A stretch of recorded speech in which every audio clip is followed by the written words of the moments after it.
Hi, everybody. Hello. We're the Skeleton Crew, and today we are going to talk about a flappy boy, as they're called in the Flappy community. boy. Hello, it's all the same.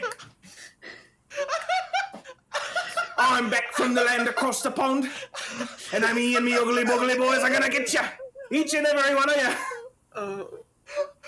What is this accent? I'm back from England. I'm finally back. He's back. God. Oh, that almost worked too. That hat almost landed on the other hat. Review the footage. You know, you even told us this was going to happen, and I'd forgotten. Just a bit of banter. Don't worry. Oh my god. Thank If you God are Dalton's British back. and you watch our show, we're just having a bit of fun. Just a bit of banter. Just a bit of Right. Just a bit of banter. Just a bit of banter. Day in the life of a true Pteranodon geezer. Wake up at the approach. Lovely. Get some Encodus and load up that plate.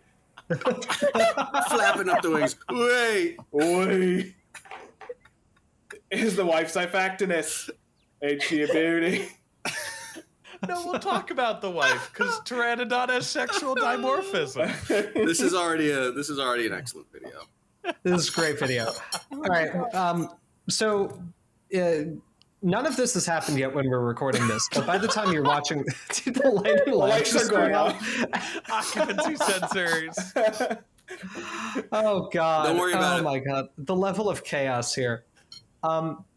We haven't done our live streams to benefit the SVP Futures Award yet, but by the time you're watching this video, we will have done our first one. But the second one will be happening tomorrow, October 29th. If you're watching this after October 29th, disregard the prior message. But if you're watching it on October 28th when the video comes out, like most of you do, and by the way, thank you for your immediate support every time we release something, you should definitely tune in for a little while tomorrow. We're going to be running for 12 hours, doing a live stream to raise money for the SVP Futures Award. And it's a really good cause. We believe in it a lot. We want to raise money to benefit undergraduates from historically underrepresented groups in the geosciences. And you should join us. It's going to be a ton of fun. It will be. It will be. And we're going to have a great time. You know, if you're seeing this video when it comes out, or if you're seeing it in your dreams now, it's a message from the future. Exactly. So come join us tomorrow. But Wait, not tomorrow. I'm thrilled to announce, Yeah, whatever. and I'm relieved to announce, that I no longer have to introduce SVP Futures Award stream details after this video. We get a little while where we can just start the video and talk about who we are. And do normal, Who am I, regular you may bits. ask. Right, I my do. regular bit. Yes. I'm still Dr. James Napoli. I have not been to Britain recently and did not come back with an accent. But I am a postdoctoral researcher at the North Carolina Museum of Natural Sciences and North Carolina State University. A fun part of living in North Carolina that many of you are unaware of is that every day you have to wake up and kill the largest cockroach you have ever seen. Jesus. And when you go to bed, you will enter your bedroom and find, either in your bedroom or your bathroom, the next largest cockroach you have ever seen, beating the record from that morning. And no matter how tired you are, you will have to immediately walk to your kitchen, grab a spray bottle of cleaning chemicals, and spray at it. The cockroach, because you're in an apartment with high ceilings, by the way, because you want to treat yourself, you're a postdoc now, you did a PhD, you deserve 10-foot high ceilings, you're going to have to spray that cleaning chemical Wow, that's up twice as tall as I am. I didn't want. It felt mean when I stopped. See, Oh my God. I was going to say, I'm just like, oh, like 7-foot tall ceilings? James, man, wow, crazy. Yeah, thanks, guys. For every other Skeleton Crew viewer, I am 5'9", so there's which is not tall, but I am not minuscule. I am not a manlet. But in any case, Teeny tiny. I'm not fun sized. I'm not a little buddy status. But you, So you're little guys. little guy status apparently. Dr. Little Guy James Napoli. I think Yeah. you're dude-sized. I'm dude sized, right? Anyway, you have to take this cleaning chemical and you need to like do the math to get the lead and the drop on the chemical spray. Because what you need to do is hit this large cockroach, which I want to emphasize is like at least as big as your thumb, if not larger, with the antennae doing the slow scanning motions like they're a naval ship trying to detect incoming fire. You need to spray them with the cleaning chemical. They will drop from the ceiling. Many of these can fly.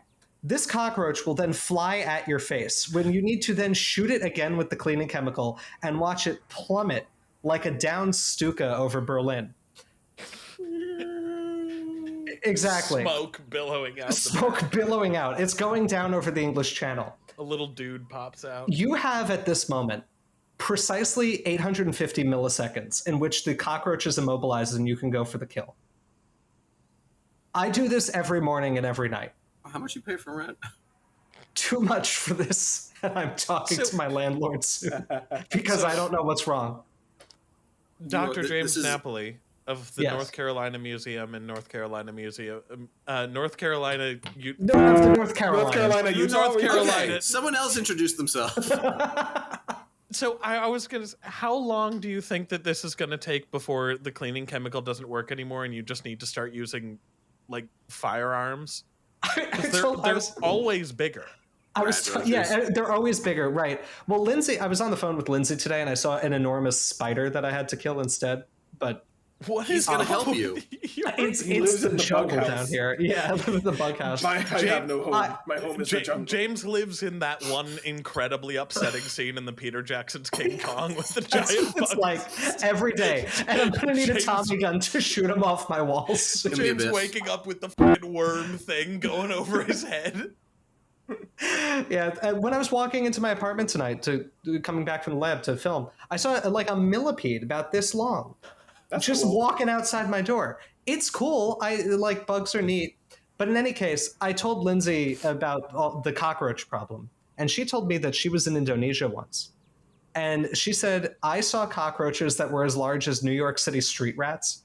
Cool. And yes. I thought that she was just going to say New York City streets. Exactly. It's the Carboniferous out there. Yeah.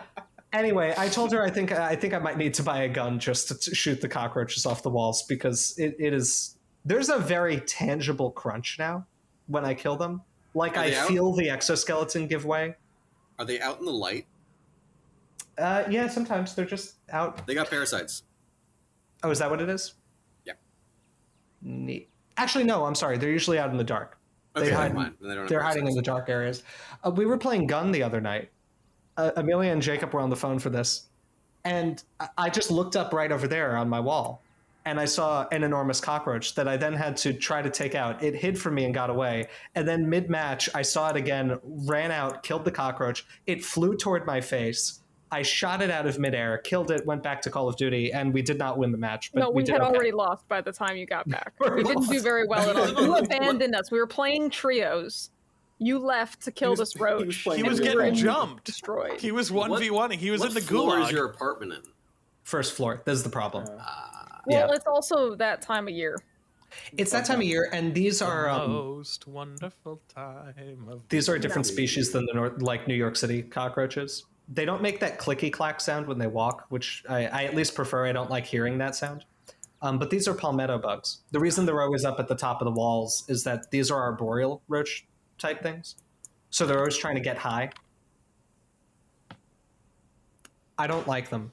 Okay, so that's the first member of the crew. Yes, anyway, I'm Dr. James Napoli, and I'm getting decals on my nose every night and every morning. I had a bit. I'm gonna paint the tiger shark face from the World War II fighters on my mouth. You're gonna start eating them? No. I know the joke you're trying to make, but yeah, whatever. Amelia, go ahead. I'm sorry.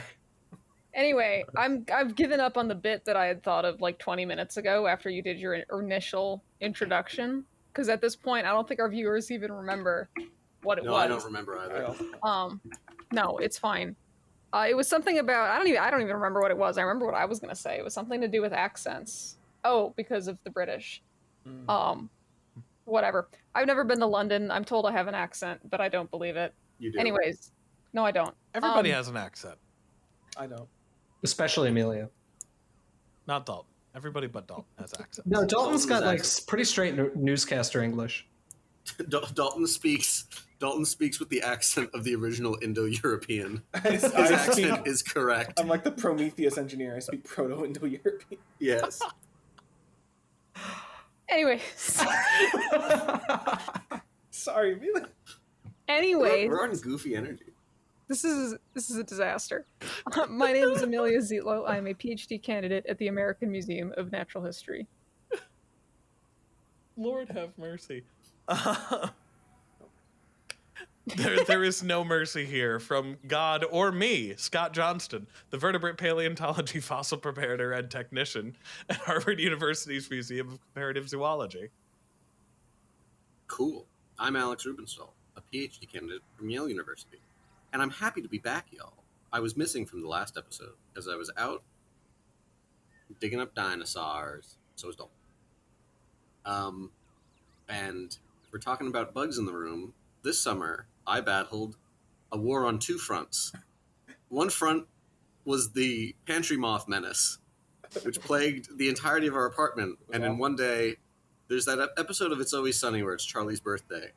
And he bashes like 100 rats, and he comes out, and he's a broken man. And there was a day where I bleach killed dozens of moths, and I think the bleach messed with my brain. That was one, and the second front were the yellow jackets that were made a nest in the wall of my room and kept crawling in and dying. Anyway, do you know what my one first of the ever wars. YouTube video was about? What?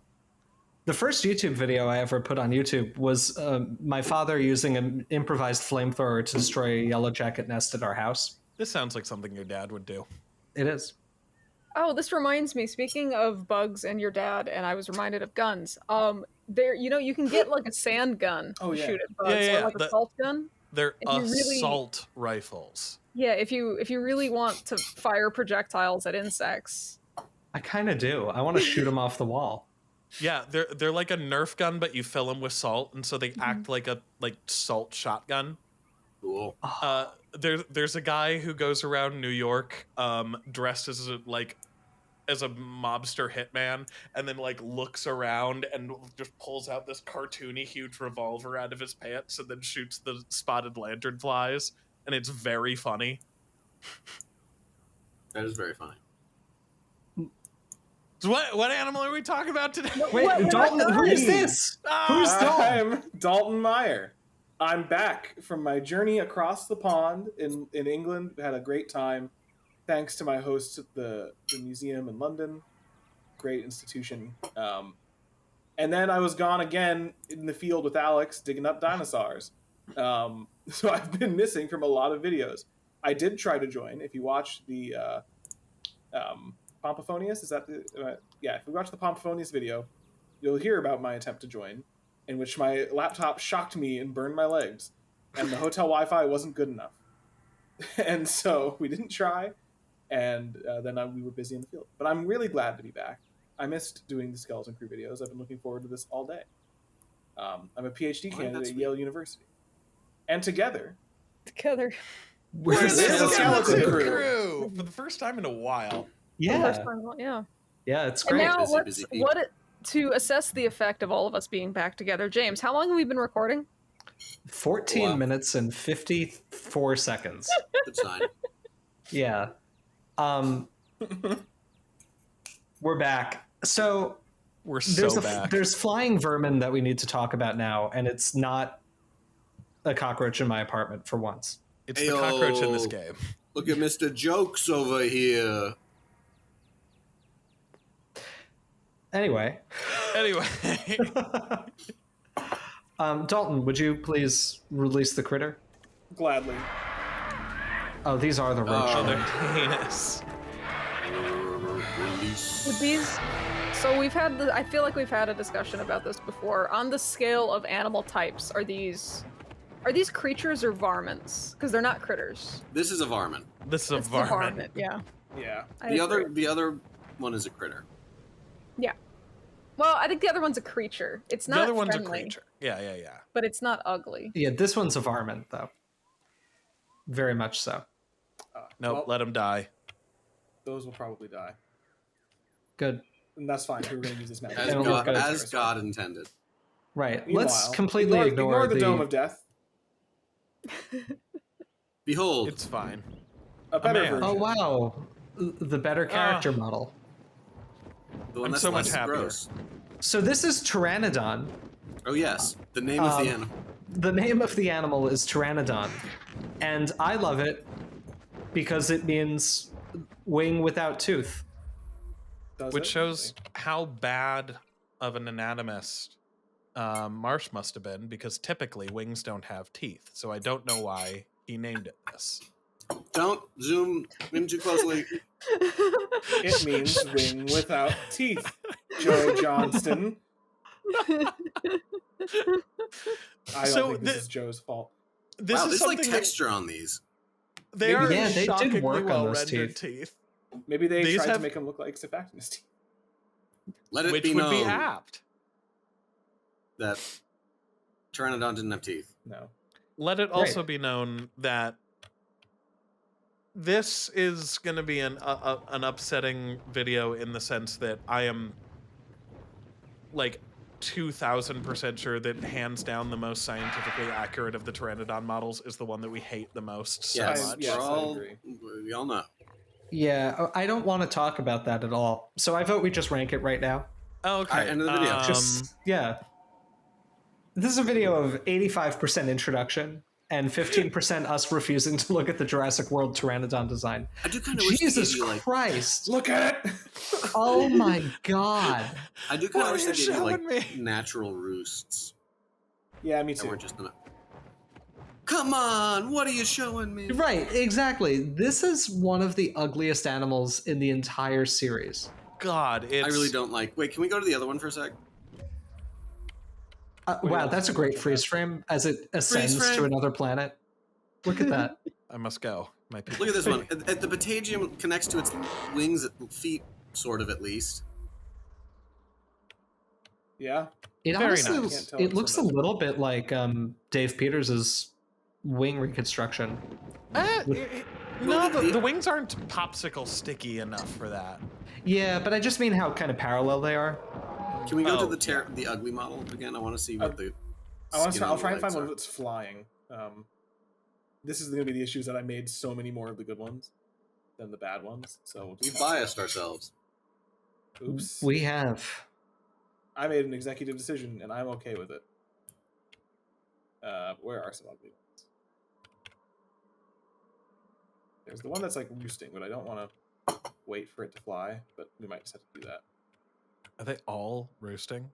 That's hilarious. They do that a lot. This They're always animal follow did this not one. really fly very much.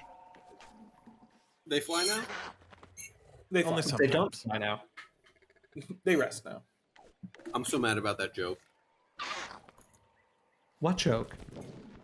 Do they fly now, Joe? Yeah, Why? it was so good.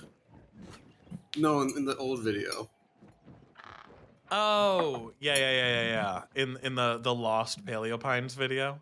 That was so good. Oh yeah. All right, wakey, you demon. Show us Time your to get up and wings. fly.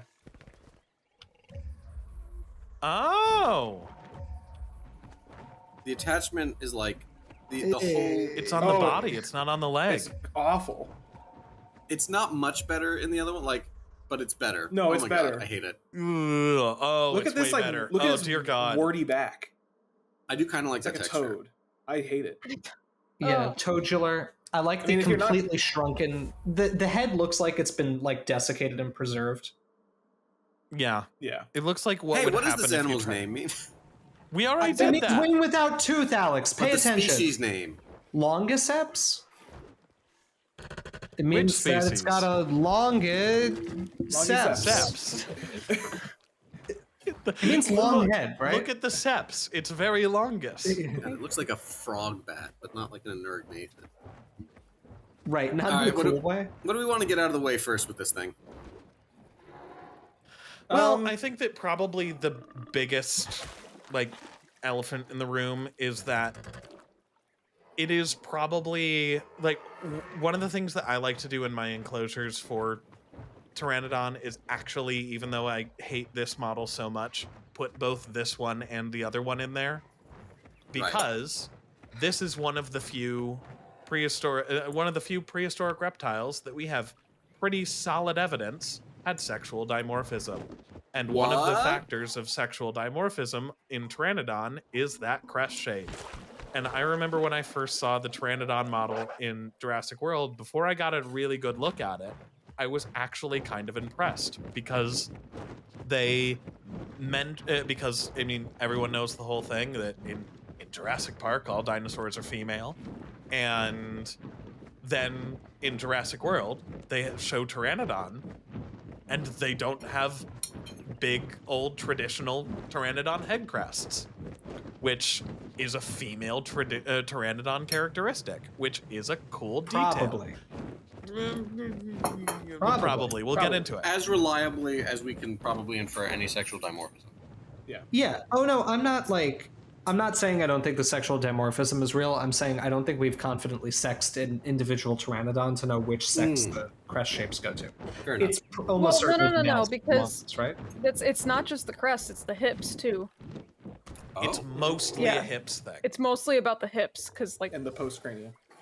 Yeah. But Well, then not fair. So what is the difference with the hips? I'm not up to speed on that. It's something to do. I'm slowly kind of browsing through. I've got the Seaway Bible open over here, and I'm trying to find the part where he talks about it. But it's something to do with, I think, like the angle of the hips or something has to do with egg laying. Okay, because No. What it is that there seems to be two size classes of Pteranodon. And we can more confidently say that because we have 1,200 specimens of Pteranodon. It is, hands down, no questions asked, the most incredibly well-known pterosaur. From Skeletal Remains Johnson, what the else do we have? Pictures and shit? right. From cell phone video recording, we actually prefer Sungaripterus, but yes. Civil War soldiers who shot one.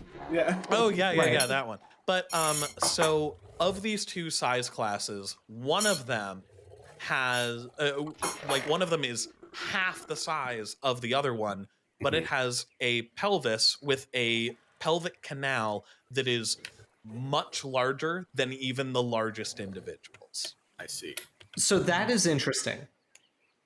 But I want to just say a brief counterpoint that is worth mentioning All right. to the hips thing. To my knowledge, in Well, they don't living lie. reptiles, they do not lie. To my knowledge, in living reptiles, there has not been a documented correlation of pelvic outlet size with egg laying. This is something that's also been talked about in Tyrannosaurus, with attempts to sex T-Rex individuals, and a lot of traits of the pelvis, where the egg is so small for most reptiles relative to the size of the body that there's not really a need for the pelvis to be extremely large in the females for the egg to pass through. Right. I'm not saying that I don't think that this was sexually dimorphic, and I think it's a reasonable inference to make, but it is not something that is an unambiguous sexually dimorphic thing that we could use to sex them. It seems like, whether that is something in other reptiles or not, it seems like it at least is a true signal that is showing up in the fossils that the smaller ones have a much larger pelvic opening than the larger ones. And they have the small crests. It could be that the males had a tremendous amount of equipment. Bit aside, yeah, the ones with the wider hips are probably females, which might indicate that they were laying very large Big eggs eggs. relatively. Yeah. I don't think we have a Pteranodon egg. Well, how many pterosaur eggs do we have? Not many. Few. Although, this does give us a chance to. Fun fact for our viewers, for those listening. So you might be have some familiarity with dinosaur eggs, and in many cases, dinosaur eggs are hard, like a bird. Sometimes they're not. I don't know. That's not really important. But pterosaurs, to our knowledge, appear to have leathery eggs, much more like a alligator or sea turtle or lizard. And this appears to probably be the basal condition for most archosaurs, including ornithodyrans. It seems that early dinosaurs also had soft eggs. In fact, I think a paper just came out another paper confirming soft eggshells Yes. in prosauropods, maybe yesterday. Yes. so. Oh, really? And- Huh. Yes, it did. A Or lot of maybe 2 days embryos. ago. Yeah. And Or a embryo. it seems to be the same thing with ceratopsians. So I think we talked about that in the Oviraptor video, right? So ceratopsians, most dinosaurs do seem to have eventually acquired hard eggshells, but that's happening independently in the different lineages. Yeah, we know Ceratopsians are the. hadrosaurs. I'm sorry. We know hadrosaurs do, Right. sauropods do, and theropods do. Right, but ceratopsians in particular never seem to make that innovation. So, soft eggs. Probably pachycephalosaurs as well. We also talked about this in Homalocephalae, where we also talked about wide hips Yes, we did. being for egg laying, didn't we? No, it was for Refer to the board. live for live birth. birth. It was for live birth. Hey, new Pteranodon hypothesis just dropped. Yeah, there we go. But yeah, Enough of I find it very interesting that this is at least like pretty widely thought to be a sexually dimorphic thing. Because I as wonder we said, if it isn't because of like other species too, and not just Pteranodon.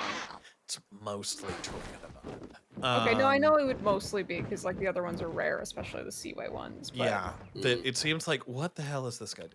He just gets up, flies, gets down. It seems like like Pteranodon seems to be like, if not like one of, if not the only pterosaur that we could say something kind of confident about that, because it's the only one that we know from more of like a handful of crushed fragments. But one of the papers that I read about this to prepare for this video, it was S. Christopher Bennett's paper in the Journal of Vertebrate Paleontology from 1992. It was Sexual Dimorphism of Pteranodon and Other Pterosaurs with comments on cranial crests. Mentions that, and kind of goes through and kind of systematically dismantles some of the previous hypotheses for why they could have had head crests, including some more functional hypotheses. And one of the like muscle attachment points, or maybe they had a membrane, or maybe it was an air brake or stuff like that. But that one of the things that he points out is that the head crests of Pteranodon, in the ones, even in the ones with just the big head crests, are incredibly variable. They're not super similar looking. And if you look at a bunch of different, there's a couple of images out there of like a lot of different Pteranodon skulls, because again, they're relatively common. Their head crests are very different in ways that wouldn't necessarily be just taphonomic. And essentially with the high amount of variability in there, he kind of like just through process of elimination was like, it's probably just a sexual display characteristic, especially because it's only on the larger ones. And a fun thing that I learned in reading through the paper is that, and I quote from one of the sections, in addition to the large frontal crest, large individuals appear to have a low premaxillary crest, which I've never seen depicted on a Pteranodon before. I'd never heard of a secondary crest before. I've now, in looking that up, I've seen a couple. Rip. Why'd it die? It's starved. I've got so many fish feeders. Oh, Add no. some more. He fell into the WIS. They're busy. They're busy leaving that 1,000 fossil strong fossil record for us. There you go. well, where are you getting that number from? The 1,200 specimens. Yeah. That busy living. is from Get busy dying. another Bennett paper inferring stratigraphic position of vertebrate fossils in the Niobrara chalk of western Kansas. Okay. Well, because I'm wondering, having been to museums in Kansas quite frequently and always asking to see the pterosaurs because they're cool, it sounds like he's counting a lot of like isolated fingers. Yeah. Oh yeah, yeah, definitely. Yeah, this is nowhere near full skeletons or full individuals no, or I even know, it's most of just like- skeletons or anything. Yeah. Yeah. Fun fact, the guy's from KU as well. Good. Yeah. Well. Oh, that would make sense. I don't know where the hell the pterosaurs are in that place. It's a labyrinth. So one very fun thing that I can mention is that the first paleontologist I met as a grad student at the AMNH who was just visiting was Chris Bennett. Oh, really? Huh. Yeah. He was coming to see the pterosaurs at the AMNH for a day or two. I think he was just in the area. And I forget if it was Mark or maybe it was Carl Melling, who just came into my office and was like, can you show Chris Bennett where the pterosaurs are? And I had started like a couple weeks prior. And I was like, yes. And then went and tried, confident, and then tried to find the pterosaurs for a little while and did find them because they're all labeled very easily. But was talking to Chris Bennett. Yeah, there's a picture of a pterosaur on it, right. But I remember talking to him a little bit about everything. I really like that paper. I want to talk about sexual dimorphism a little bit, though. Is that okay? I want to finish up real quick, just because Scott, I was going to bring it up. But so I have since in my research found a single reconstruction that actually shows what is hypothesized to be the premaxillary crest, and it's nowhere near as impressive as you might think. It's essentially like, I'll put it in chat right now. It seems to be that on the largest individuals, they have kind of a raised ridge on the top of the beak that you can see on B on that illustration there, as compared to A, where it's very like sharp near the tip. Isn't that the Don Draco specimen? The Don Draco? I don't know. Because it seems to have kind of a thick banana beak. Yeah. This is what you got me excited for?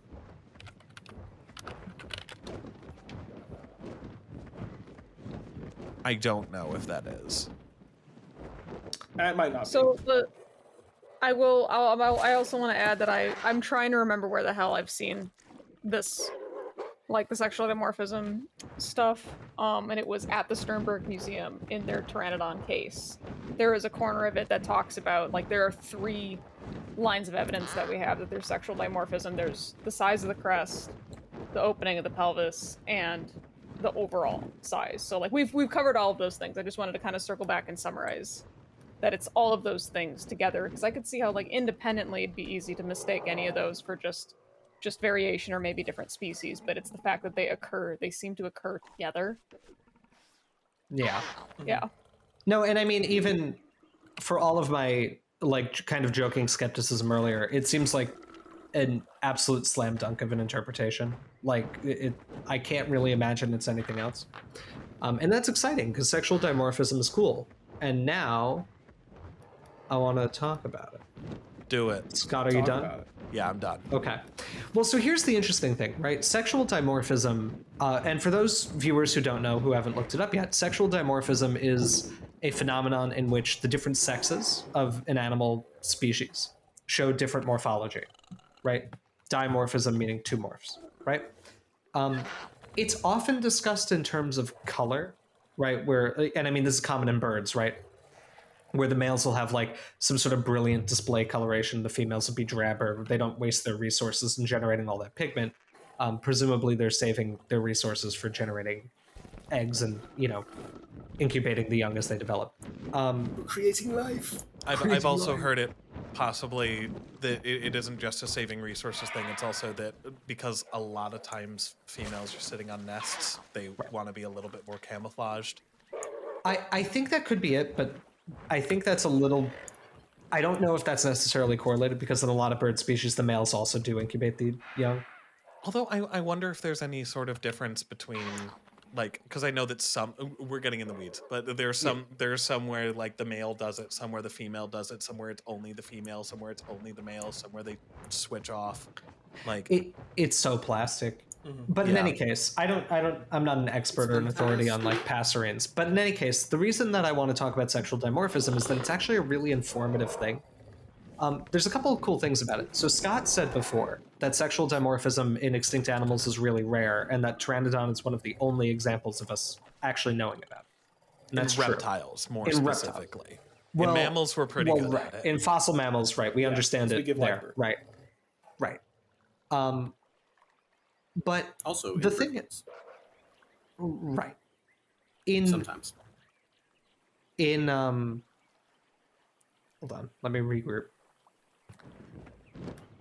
So the thing is, sexual dimorphism is actually ubiquitous in modern animals, right? There is no species of animal where the males and females have the same average size.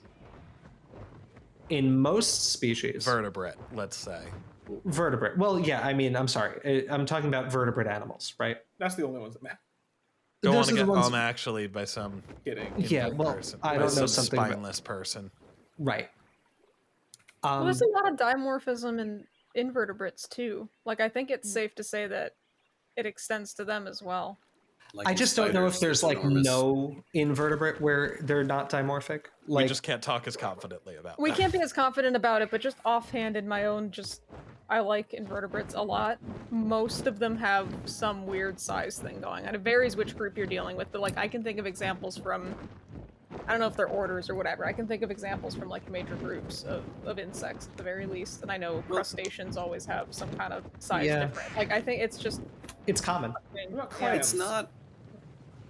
I don't. Okay, see, I don't know. Mollusks don't count. I don't know anything about. Well, there are things like slipper shells, which are like hermaphroditic and will change. Also, wait, I guess it's not ubiquitous. I insist we It's not restrict our ubiquitous. discussion to vertebrates. It's not ubiquitous in reptiles because there are reptiles for which there are no males. Okay. Oh my god, that is not even a semantic Own him in non-equivalent. the comment. Facts. Yeah, No. Then there's still a size difference. One of them is 100% the size. One of them is Right. 0% the size. Because Wrong. sexual dimorphism has a logical predicate of there being different sexes. Wrong. I'm correct. Anyway, the point that I'm trying to make, Is that- I'm trying so hard to Is make that it. it's rare in bivalves. That's the point, right? Because I just decided That to was the realize point. Thank you, research Dalton. that. Yeah, that was it. Is that in vertebrate animals, it is really rare for the sexes to be like approximately the same size, and there's no known species in which they're exactly the same size. Now, in most cases, generally speaking, males are larger than females.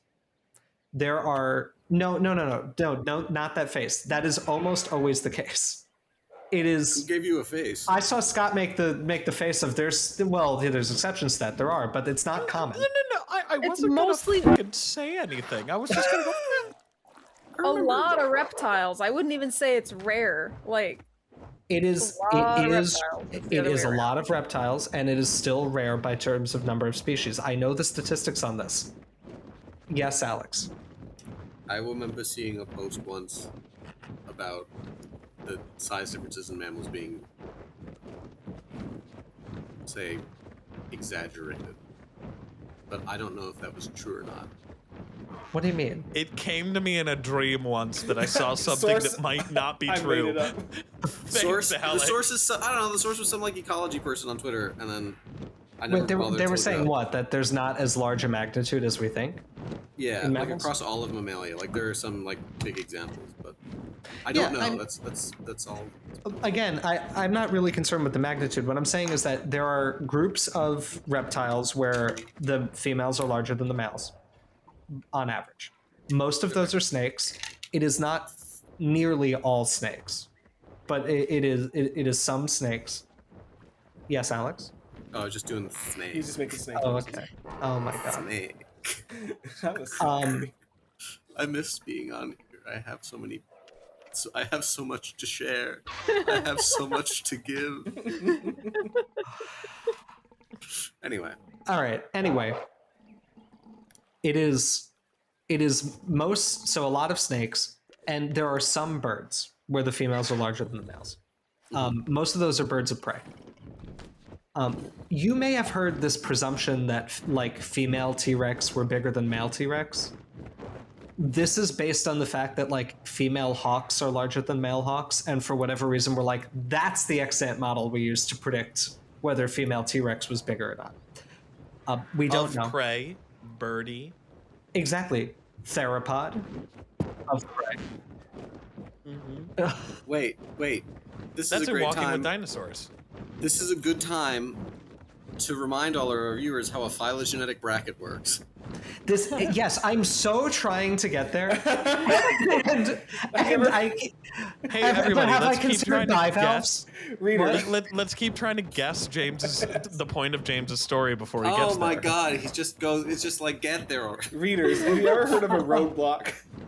Because the skeleton crew is composed of 5 of them that coalesce with one another.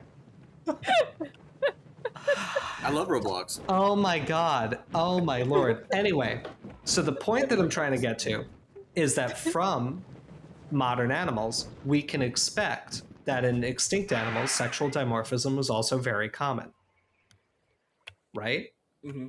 Yes. Now, what we Yes. can use is, as Alex presaged, something called an extant phylogenetic bracket, where you take extant animals that go on either side, a literal bracket around the extinct animal of interest on the evolutionary tree, and you use those extant animals to predict the trait that you can't observe in the fossils. So, It's for very instance, important. Oh, yeah, sorry. well, I was going to say, like male crocodiles are larger than female crocodiles, on average. Male ratite birds are larger than female ratite birds, on average. And most male birds are larger than female birds.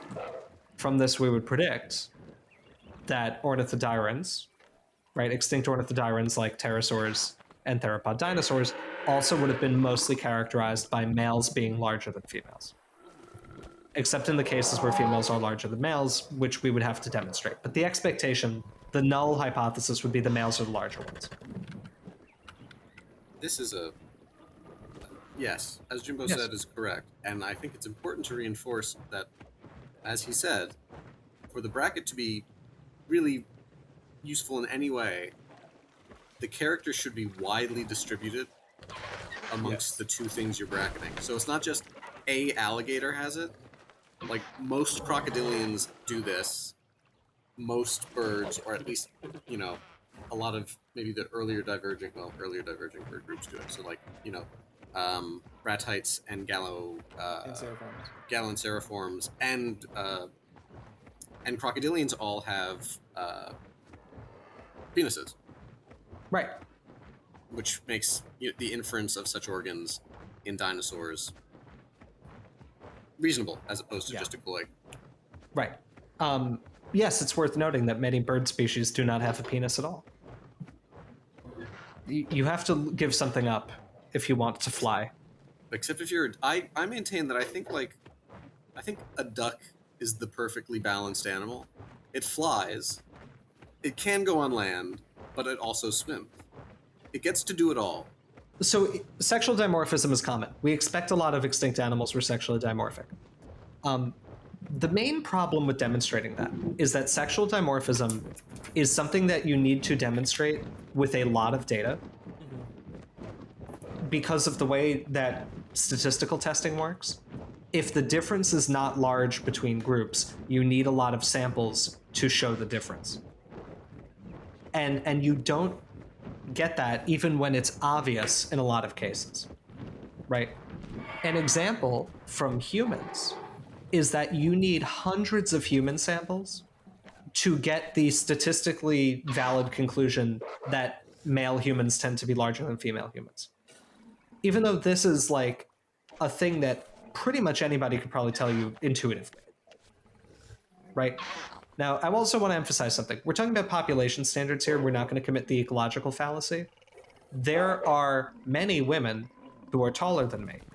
Insert your own joke right here. I'm giving you this one for free. I'm going to... And he wants your number. Right, come on. So Come on. no. Again, it's one of those things of like that old Soviet joke where it's just like I don't even need to have anything on the pamphlet. We all know what the problem is. Right, we all know what the joke is. Right. We all know what the joke is. We'll just leave the empty air. Right. There are many women who are taller than me. There are many men who are shorter than me. There are many men who are shorter than Amelia. Many? Thanks, Scott. Many men. Anyway, many, Whatever makes you sleep. this is We step the population average parameter is that women are like female humans are generally a little bit smaller in body mass and height and all of that than male humans. That's just how it is. But you need a lot of data to show that. Pteranodon is one of the only extinct animals where we have enough individuals to ever even be able to test the hypothesis. The really neat thing about Pteranodon having demonstrated sexual dimorphism is that we can actually start to know something about its paleobiology from that. Sexual dimorphism and its magnitude correlates really strongly with social breeding structures in modern animals. Generally speaking, the more sexually dimorphic body sizes between males and females, especially when the males are larger, the more you veer toward a breeding structure that is known as polygyny, not polygamy, which is marrying more than one person. Polygyny, which is that male animals have multiple female mates. And generally the way that this manifests is that they are kind of the leader of some social group that is composed of generally one breeding male and a large number of females. Examples of this would be like deer, lots of sheep, cattle, right? This sort of idea. Lions are like this as well. Male lions are much larger than female lions, on average, again. What this usually means is that the breeding, or like which males breed, is determined by male-to-male competition. So they are not doing displays to impress a female animal that would choose to mate with them. They are fighting with other males for control over a breeding ground. The fact that Pteranodon males are larger than the females by a pretty significant margin, right? Like It's a lot. I had Bennett's paper open. Like, there's almost no overlap in the distribution. And right? I want, like, They're huge. It doubled. can I make this point that one of the things I love in this paper so much, it just makes me happy, is it cites a paper, an older like statistics paper, and that basically is the paper is like, we're not going to do complex statistical tests to determine the difference between these two groups, because if you look at this graph, it's so obvious that you don't need to do that. Look at this graph. That's based. And right, it's so that amazing. old paper basically says you don't have to if you can see it on the graph, Yes, right? the old paper is like, if the difference between two samples is so obvious on a graph that it's like unquestionable, then every test is going to show that obviously yes, there's a difference. Right. So the males are huge. So with the males being twice as large, it's likely that that the males would compete with one another for the right to breed, right? It like running deer, right? Which of course raises the question: were they fighting with the head crest? Probably not. Yeah. It's hard to imagine how. Hard They're to made imagine of how. paper. Yeah, if you've ever picked up, Dalton and I picked up, we were looking through the collections down at the Peabody one day, and like picking up a pterosaur bone, all the sensations are wrong. They weigh nothing, and you feel like, by just like exerting enough pressure to pick it up, you run the risk of breaking it. It's kind of shocking anything preserves. I will never touch a pterosaur. Like, they scare me too much with how delicate they are. I don't want to be responsible for that. So yeah, they're probably not fighting each other. And Chris Bennett actually proposes a model in which the males were actually doing dominance displays with each other. So they weren't fighting, but that the size and coloration of the crest was something they would use to try to intimidate one another and get one to kind of capitulate and fly away, giving the male kind of control over the group. Which Insert don't. a Ken clip or a photo here From Barbie. Oh, from the Barbie What? movie? from Barbie movie. The Yeah. Pteranodons do have right. big No, chemistry. exactly. They beach. They're on the beach. Their Their job job is is beach, Their job is. and we do have enough of them. Yeah. But I don't 100%. I bet that they were doing something with the size differences and everything, with their big ass display structures. They were absolutely simultaneously displaying towards females and other males. But I'm not sure if I buy the explanation of this means that they did not fight, because I bet that it's probably what happens with most other animals that have display structures, that like they use them as a quick visual signal to size each other up and see which one is more impressive, and then if that doesn't work, then it gets a bit physical. I mean, Yeah, but they I don't think they were fighting with the crest. No, Like, they were yeah. probably fighting with their horrible, awful, giant face Yeah. sword beaks. You know what we And- haven't really talked about and might be good in the context of what Scott is bringing up. The How big are Longicorp? these, Scott? What is the wingspan of one of these Huge. animals? Like huge, like almost 30 feet, like 25, 26 feet for the males. Like Right, we're these, talking 8-9 meter animals wingspan. Yeah. Right. And for well, a I long think time, I non-American think the viewers. largest is like 8 meters. I think 7 to 8 meters, which is like these That's guys too big. were the largest.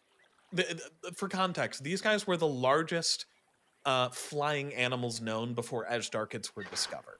Like they're enormous, and now the females are like half that size, which is, I mean, they're still big. And also, this isn't just a wingspan thing. Like standing upright, these things would be like about at eye level, or maybe a little over eye level if you're an average size person. Oh, I feel bad. You don't have to feel bad. This is one of the things I've given permission to everybody to make fun of me for. It's funny because I'm not actually short. I don't even remember how this started. I don't That's I'm every once in a while I still laugh at the joke that I did in the Tupandactylus one where I insinuated that you were like 4 feet tall. yes. Yeah, I'm literally Danny DeVito sized. But yeah, Pteranodon is a huge animal, and like if these guys wanted to fight, they wouldn't necessarily need any crazy special structures for it. Just like, well, I mean, a great example for it is what we see in Prehistoric Planet with the granted they're as darkets, the Hetzegopteryx, but just like being nasty and biting and snapping at each other would be enough to drive off a rival, or at least push a rival away enough. Because if these guys have such this big, let's do that again. If these If they guys have such this big, Such this big. have such a big size difference between the males and females, I would not be surprised if these guys were doing something that was similar to either like lekking, like we see in modern birds, or like I was talking with James about a little bit ago, maybe something closer to what we see in turkeys, in exploded lek. And now the difference between, and the reason why I bring up turkeys is because turkeys actually have a similar body size difference. That male turkey can be 2 to even 3 times bigger than a fully grown female. The size difference is absurd. And seeing all the ones around my apartment, yeah, you can tell even from a distance when they're not puffed up and you don't get a good look at the beards and the spurs and everything. It's just like, oh, that thing's gigantic. That's one of the toms. But the way that turkeys, so the difference is that a lek is when there's a group of males that are all displaying together, that then females come and they choose between the males that are there. They're all in visual range of each other. An exploded lek is what turkeys do, and they're actually not in visual range of each other, but they're in earshot of each other. That's one of the reasons, like, turkeys are incredibly loud, as you know, and as I've been woken up to several times. That they will set up these different display areas around like an area of like several hundred meters in the forest, and the females will kind of rotate between all the different stations, checking out all of the different males, and then make their decision. But so I wouldn't be surprised if if Pteranodon were doing something that was similar to either of those, although with I mean, I was going to say with all of the visual displays of the size and the head crest and stuff, they might be closer to each other. But we don't know how loud these things were, so they might have been doing an exploded lek thing. I bet they were horribly loud, and I also bet that they could levitate on rocks, just like this. Yeah. Now, I see that we discussed their wingspan, but I just want to injure the brains of our viewers for a moment. Oh, we do that every episode. This is an We've been animal doing that this whole time. Let's say 8-meter wingspan. I want everyone here, the 5 of us, to guess how much it weighed. Oh, God. yeah. This is think a I fun know. one. 80 pounds, I think, something like that. Okay, 80. What do you say, James? I was going to go with 150 pounds maximum. Okay. Like Scott. that. Like as much as a stapler? Okay, we'll write that down, bud. We're going Their Price is stapler Right weight. rules, right? And Amelia, 50. 50? Okay. Now I don't really actually remember, so we're gonna look it up. This is a fun game. Imagine if the host of Jeopardy had to look up the answers. It would Like, be cool. oh, good guesses, everybody. Let's Let's check. find out. Find out together. All right. Now, please remind me what everyone said. 80. 150 maximum. Okay. Amelia said 50. I said stapler. Now, Dalton, It how do you says feel here- about Price is Right rules? Price is Right rules are bad and have always been bad. Damn Unless it. That's a no, shame, Price is Right because- rules are good. Price is Right rules are good. They're good. They're good. They're good. Because you're right. It's about 100 pounds. Well, I still win. Yeah. Yeah, I'm Yeah, saying. you do. Unless you win, say 'cause the Jimbo Price is went Right over. rules are stupid. Yeah. Well, no, I'm still closer to 100 than James is. I'm 20 away and he's 50 away. It said 100 to 120, so I was just going with the lower one for. Depending on the The estimate. point here Is is that I that the win. animal with the 24, like the 8 meter, 24-foot wingspan, and like a head as long as my arm, weighs less than I think all of us. Yeah. Yeah. The size and of I- like a home-built little RV airplane. I also want it said that that Michael Habib and Mark Whitten did say that a more reasonable weight would probably be closer to like 77 pounds, so even less. Jesus. So 3 away. Yeah. But you would be over. Yeah, well, I said that Price You've is already Right clearly rules are stated stupid. that you like Price is No, I thought because I was no, gonna win. No, No, Alex, we've had many private conversations where I've said Price is Right rules are stupid and always have. That's not evidence. That's To be a fly on the wall in the Dalton and Alex household. Dalton We is mostly just talk jealous about that Price I'm is better Right. at Price is Right rule. You mean a guessing moth than he on the is. wall, James? Well, yes. Or a Well, no, yellow because then jacket. I would be Get killed sprayed with with bleach. bleach. You'd see my glassy eyes. Oh, he's on a bleach spree. Someone stop him. It's just another day in Vietnam. Yeah.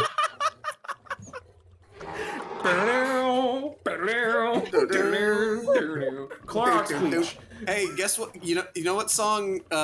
When we were have our road trip, and only 2 songs from a Spotify Oh. playlist download. One of which was "Fortunate Son," And the other was Mr. Blue which we just Sky. listened to over and over. Inside you, there are 2 wolves. Fortunately, we changed. We could change partway through to Dalton's synth playlist, which was a welcome reprieve. 5 hours of alternating between Fortunate Son and Mr. Blue. Both of those are. The sad thing is, both of those are good songs Yeah, to have they're come good on once while you're driving. Oh yeah, no, I love it. There's a reason they're on my playlist, but You know what I miss tremendously, speaking of this? Do you remember the one summer before I moved out of New York City when I had my car? And every time we had to drive out of the city, we would put I on... remember. Yeah. Yes, I would put on the opening theme song from The Sopranos on a And it loop would- until we were out of the city.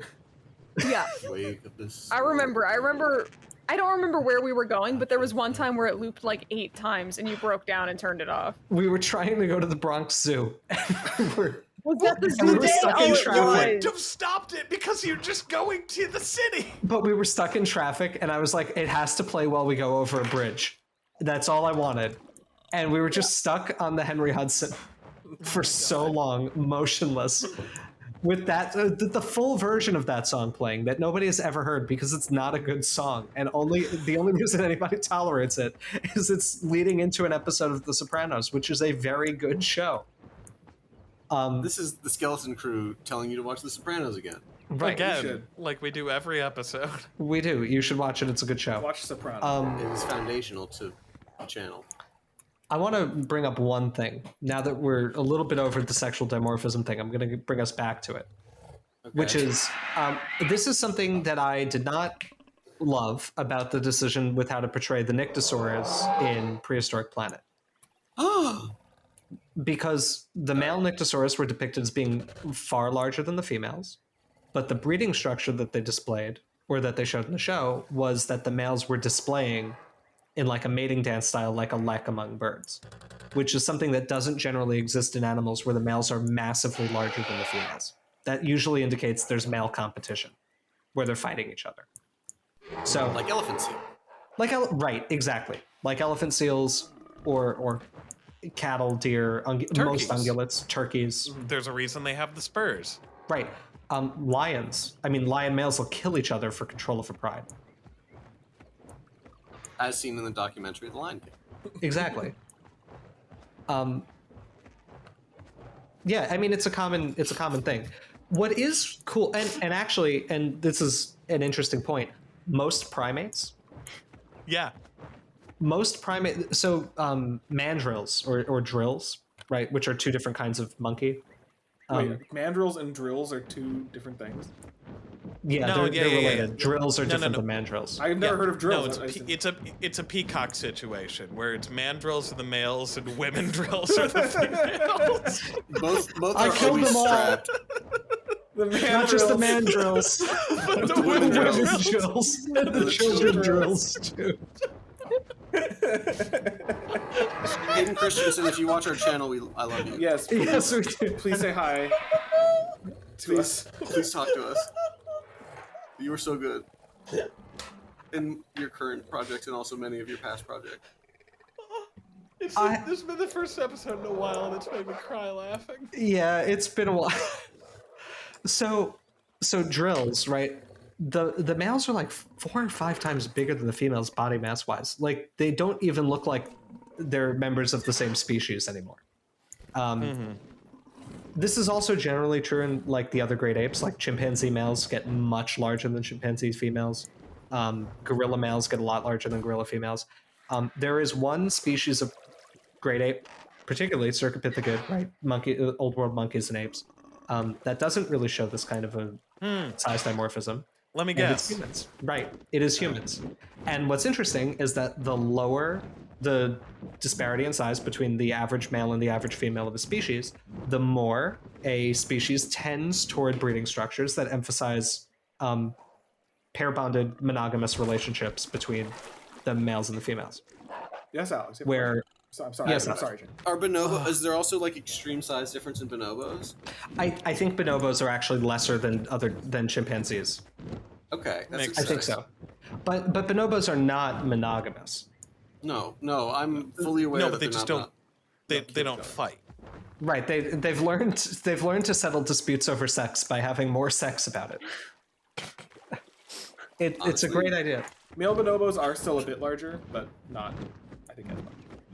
Right. So- And I mean, I'm not saying that there's no dimorphism, but like it's a magnitude thing. And so the interesting thing is that, and this is something that is like one of the few actual apparently universal things in humans, because like a lot of research in like human evolutionary bio and sociology and everything often assumes a universal that is just the culture that the investigator was brought up in, which is the root of a lot of bad science in like evolutionary psychology and everything. And the root of a lot of bad sociology. What is actually kind of interesting is that except among social elites, it is a universal among human societies that the dominant social structure all over the world is that people pair up and that people like are, for the most part, monogamous. Not that infidelity doesn't exist, but that the general social structure is that there is a pair bond. And that is what like all cultures are kind of built on, right? The idea of marriage and bonding in any word you give it is a pretty widespread universal. And generally exceptions to that like, you know, with social structures like harems and everything were for the wealthiest people. That was not something that ever characterized most human beings. And I think that's kind of interesting that we kind of show the biological signature that would predict that would be what our species behavior is generally like. But polyamory is okay Yeah, it's fine. if you're into that. Oh, Yeah, no, absolutely. right. No, I'm not, and that's not to say that there's anything wrong with not prescribing to that kind Not of that there's social. anything wrong with it. Is there anything wrong with that? Not that there's anything wrong with that. Right. It's just it's interesting that it's interesting that is a very common thing among human societies, That is. because if that would be something you'd expect to vary a lot, probably. All right, Jordan. Are you familiar? Have you considered the lobster though? Yes. Lobster. Are you familiar with Jimmy Neutron Happy Time Happy Family Hour? I believe is what it's called. It's a YouTube What? video What? in which at one point Hugh Neutron just goes bond with me, Jimmy, and every time you say bond, all I can think of is bond with me, Jimmy. I'll share it later. Is this a Meat Canyon video? No, it's not. Maybe I don't know what that means or is, but I don't think so. He's an animator on YouTube who does absolutely great things. It was just made in horrible, Source grotesque- Filmmaker, and the description is just based off a dream I had. And it's just Jimmy Neutron.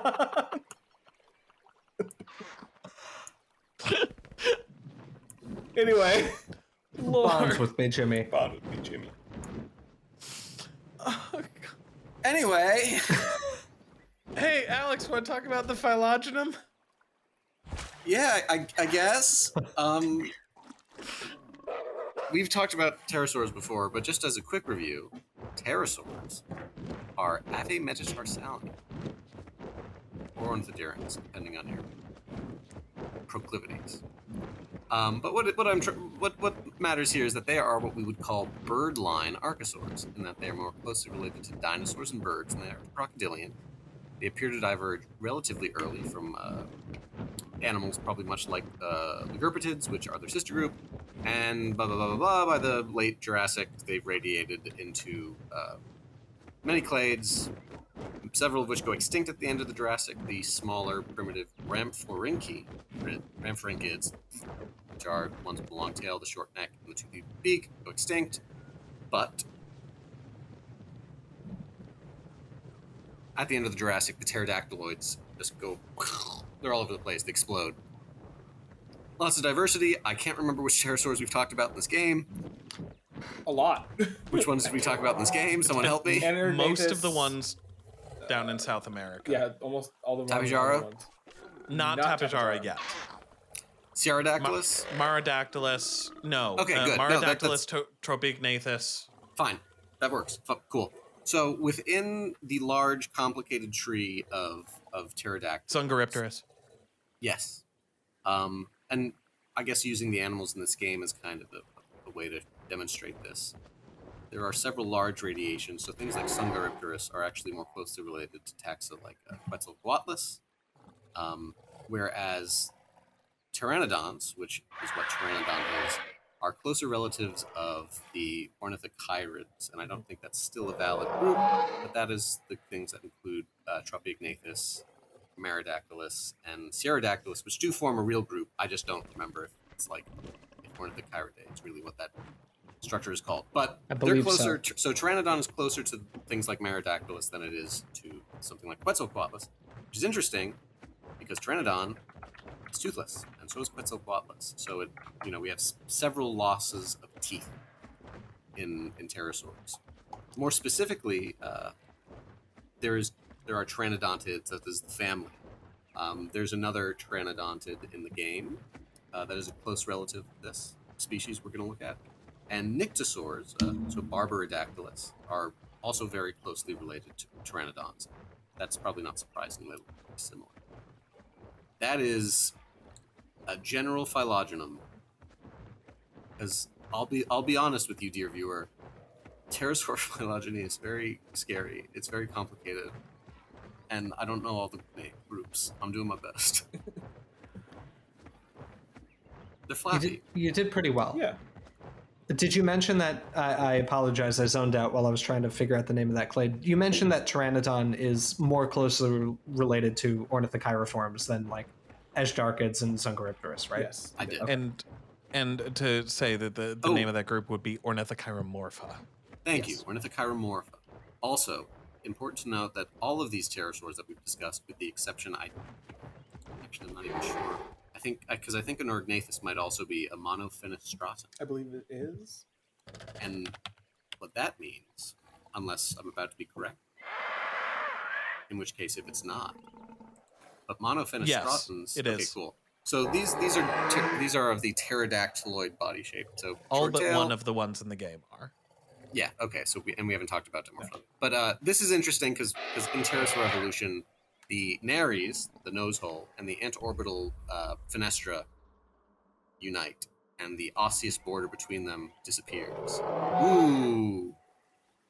Why? Probably due to lightening the skull for flight, but that's just something I pulled out of my ass right here. So maybe it's something else. But It's the go-to explanation for why a lot of things are lost, of just like why they lost teeth and stuff, lightening the skull yeah, for flight. lighten the skull for flight. Why birds lost their penis, even though things with the penis can still fly.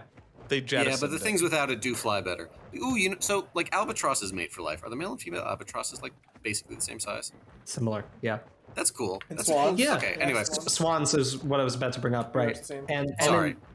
And generally, I think also animals where the female is larger, it also tends to be like that. Also a fun fact, because we just mentioned it here, even though I know we talked about size a while ago, to put into perspective how big this critter is, a male Pteranodon is roughly twice the size of a wandering albatross in terms of wingspan. That's pretty big. Very It's big. actually bigger. Bonkers. It's a big guy. Anyway, so yes, that's a pretty. I'm not going to talk too much about it because I'm not as familiar as I should be, and also we have two other members or close relatives of this group. And one of them, we're going to need some stuff to talk about, so that's where I'll talk about more phylogeny stuff. Keeping it honest. Anyway, what else do we want to talk about?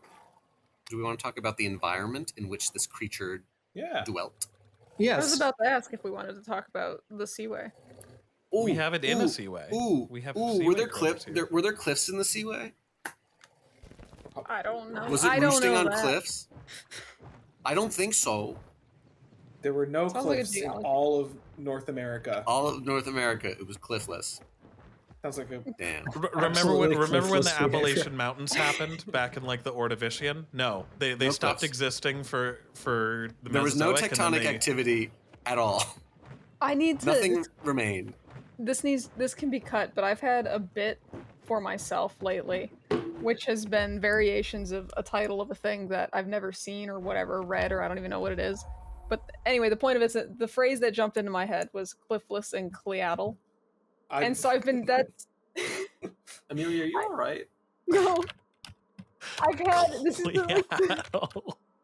this is like the 5th iteration. I don't even remember any of the other ones. I just remember over the past like 2 weeks or so, I'll hear a word and I'll turn it into something-less in something Eaddle. Oh, I do that all the time. Me and Shelby do that a lot. Anything that's less is whatever it is less in Seattle. Okay, good. Anyways, that's all. I had to get it out. I'm gonna say this now as I've got this in this view. These are David Peters' wings, and more or Yeah. less. I would not be surprised. The tips aren't as Yeah. the tips aren't as round. rounded.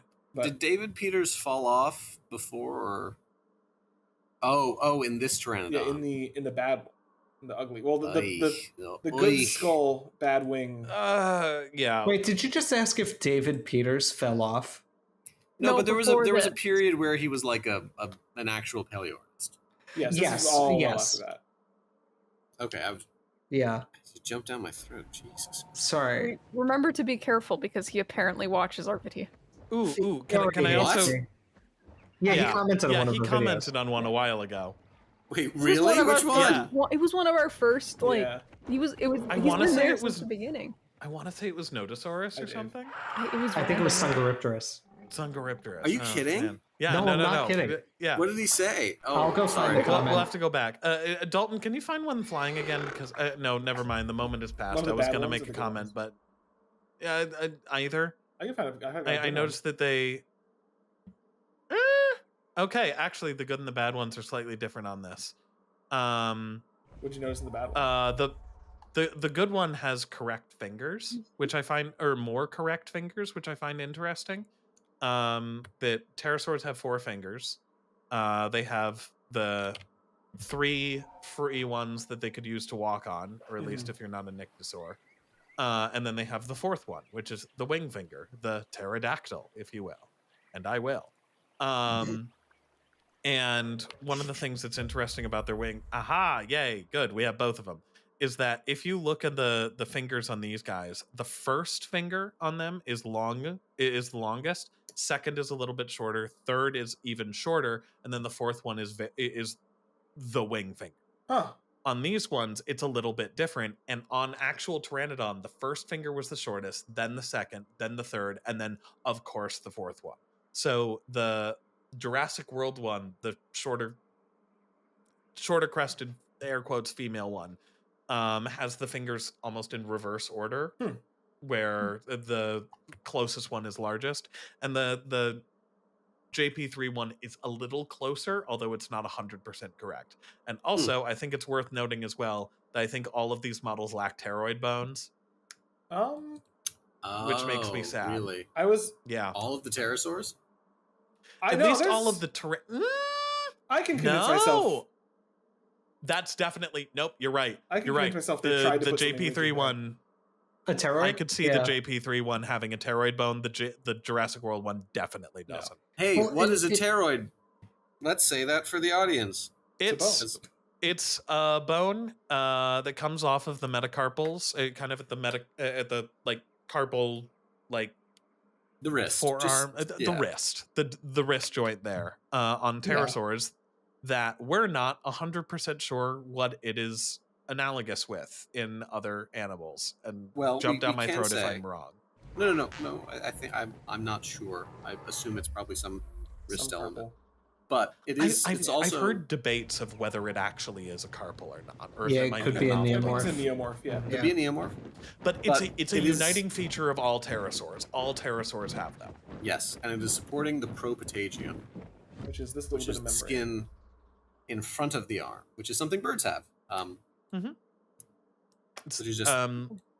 There's a drawing. I'm not sure. Oh, it's from Eaton, 1910, apparently. But there's a drawing in here that we could show that has. I believe it pretty obvious. Supposed to have a role in like controlling the tilt of the wing. Yeah, so it's the angle of attack. So angle of attack. Yeah, so in flight biomechanics, right? I'm not an expert on flight biomechanics or mechanics in general, but go off. You will be aware of a concept called stalling, right? To prevent stalling when you're ascending, you can increase the angle of attack of the wing, which is like the angle from horizontal, right? Birds use the alula. Well, it's actually, wait a minute. In birds, there's a structure called an alula, which is also referred to as the bastard wing, which I like much better than alula. The alula is the thumb on birds. So with birds, the wing is formed of mostly of the feathers coming off of the fused second and third digit, but there's the thumb. And the thumb has little feathers on it, and you will see birds sometimes, especially when they're coming in for a landing, they'll actually see that thumb moving independently as an alula. This plays an important role during flight, because when you fly, and the angle of attack of the wing increases, which is the angle between the wings, like kind of between the airfoil surface and the force vector and the velocity vector. So basically, your direction of motion relative to your wing. If this angle goes up, you can have a reduction in lift that causes you to stall out, right? The alula is mobile so that it can separate from the wing and function similarly to the slats on the front of an airplane's wing. So you can enable the bird to achieve a much higher than normal angle of attack before stalling, and that becomes important when birds are landing. Generally, I've seen larger birds have more visible mobile alula, and I don't know if it's something that larger birds tend to use or if it's just you can see it easier because the bird is bigger. It is thought that the pteroid bone of pterosaurs in the membrane is functioning in a similar capacity. That it's kind of analogous to the alula. So this is something that would have been mobile, and maybe this membrane would have been flipped out to allow the pterosaur to land without stalling out. I don't know how that would work though, because there wouldn't be a gap in the airflow, and like the function of the alula is enabled by the fact that air can flow between the alula and the rest of the wing. Because isn't stalling, like, it happens because with the angle, does it have to do with, like, the change in, like, the pressure? I don't know if that's the right word. Because what happens behind the wing when you do that, it's like an area of, like, low pressure or whatever. You get vortices that spin. Yeah. Okay, yeah. Yeah. I could see it in my head, I just couldn't. Right, so yeah, having, like, a space that stuff can go through can prevent those vortices from forming, right? So I don't know how the pteroid would actually do that. I don't know. Unless it wasn't in a membrane. The only thing I know is that these things have been making a horrible, non-stop gurgling sound that's just like persisting, in the gross. back of my this is kind of surround sound. Like there's directional sound in the game, and it sounds like it's just been coming behind me for like the whole time you were talking, James, and it was kind of freaking me out. I was like, "What is making this sound?" That was me. I'm sorry. They sound like the girl in the ring. Yeah. Just, the whole time. They do. Wow. I didn't like it. Anyway, did we want to talk about the Seaway? Yeah. Yes, Yeah. we did. Amelia, go off about the Seaway. I'll save most of it obviously for Tylosaurus. And we talked, I'm sure, a little bit about it with Styxosaurus and Archelon. But basically, to bring y'all up to speed, if you've forgotten in the meantime what the Western Interior Seaway was, it was basically this big, warm, shallow sea that divided North America in half, basically, for a lot of Lake Cretaceous. And that is where a lot of marine reptiles were living, and above those marine reptiles were tons of pterosaurs, including Pteranodon and Nyctosaurus, and depending on your feelings about genera, Geosternbergia. It's a really cool assemblage of critters, because there's also good preservation of the birds that were living, in the area. Because it's an aquatic environment, delicate things like pterosaurs and birds are more likely to preserve if they aren't torn to shreds by the horrible things living in the water. But honestly, given all the things living in the water, it's a miracle that we had fossils of these things at all. Yeah, no, I don't know. I don't know how much you want me to stunlock about the Seaway, because it's cool and I could talk about it forever, but... Stunlock a little bit. Yeah, well, like right Go now off I'm queen, thinking... as they say. Sure. It's not really Pteranodon related, but I'm wondering... I don't know, it's a weird ecosystem that's not quite analogous to anything we have alive today in terms of, like, an aquatic environment, because instead of, like, aquatic plants or corals or things, the bottom of the Seaway is covered in these giant pancake clams. And the anosaramids, which get to be huge, and there are so many big nasty things living in the water. I don't know. It's awesome. I love it. I love the Seaway so much. But also, like, a lot of iconic animals live there, and like Pteranodon is one of them, and that's something that it didn't click to me, working on Mosasaurs for a while, just how many things lived in the Seaway that are famous, I guess, for lack of a better word. Paleo-wise. And I think some of that is because the Seaway was in the middle of North America, like you said. Yeah. Right? Mm-hmm. The Great Plains states were flooded, as we would all prefer they were today. Sorry, My cousin Kansas. lives in Nebraska. My cousin, sorry. some of mine also live in Nebraska. Sorry, Kansas, you just got crude. Big skeleton crew Here logo. comes the wave of the...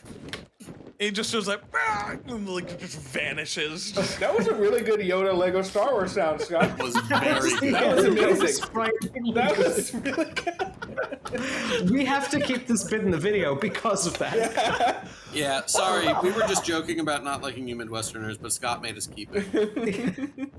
I would motion that the plains are not the Midwest, but You're correct. anyways, Plains are their own thing. that's what I'm saying. Yeah, it's a different It's region. the plains. But, Yeah, the Great Plains are their own yeah. thing. And But anyway, they were underwater. and I'm sure there are many lovely people living there. But they were underwater. I have been told. I mean, I've just never been to the Great Plains. I can't, actually... I will speak kindly of the Great Plains. I love to visit the Great Plains to study the critters that I work on. 'Cause a lot of them, because we're living in the Seaway, they're in museums that are near where they were found. So I've been to a lot of museums in Kansas, South Dakota, I don't know, Montana, if you count that. I guess there's Seaway critters in Montana, at least in eastern Montana, where I have been. Yeah. So, Come to the Great Plains. The closest sea was 80 million years ago. Anyway, not being mean to our viewers from the Great Plains, we do love you very much, especially if you support us on Patreon. Yeah. But what I was going to get at is that, so Amelia mentioned it was in the middle of the continent, right? It's over Kansas, Nebraska, all of that. This was an early area that a lot of the early American paleontological discoveries were taking place in, because these chalk members, like Pteranodon, I think was first found in the Smoky Hill chalk. There's obviously the Niobrara. like these really, really fossiliferous layers that have all of these remains. And they're the first place that these like eastern fossil hunters are hitting as they move west. Mm-hmm. Right, so there's a phase in the rivalry between Cope and Marsh where like everybody talks about it, the Bone Wars, as if it were only about dinosaurs. It was initially about like marine reptiles and mammals, because that's what's much more common in the Great Plains. And the dinosaur discoveries was basically like they kept going further west to try to outdo each other, and then they wind up at the Morrison, Right. and the Hell Creek and everything, and then like that's where we get a lot of famous dinosaurs. But early on, they're naming mosasaurs, they're naming pterosaurs, they're naming fish, right? I think Cephalopolis was named by Cope. Probably. I think so. I could I could find out if I could find it in here, but As Amelia finds it, I just want to say, in the historical context of the Bone Wars and pterosaur research, I think it's worth pointing out that prior to Pteranodon, the known pterosaurs were small, German things. Well, the thing is, like, prior to Pteranodon was the first non-European pterosaur. And it was big. And so Pteranodon was the first non-European pterosaur. It was the largest known pterosaur until we discovered the Edgedargids. It was the first known toothless pterosaur. Toothless, And for a while, that was actually the thing that defined Pteranodon, was being toothless, until we found out that a lot of pterosaurs are actually toothless. And to give you, to even further the, like, back in the day of when this happened, this guy was discovered and named by Marsh pre-Bone Wars. As a matter of fact, this is such pre-Bone Wars that actually Cope, being Cope, had opinions on it and came up with a bunch of different names for it, with Cope being Cope. I think that there were like, he named 2 new species of it, saying that they were both Ornithochirus. And then, again, this is how pre-Bone Wars this was. In one of his later publications, conceded that Marsh's names were given first and should take priority. Damn.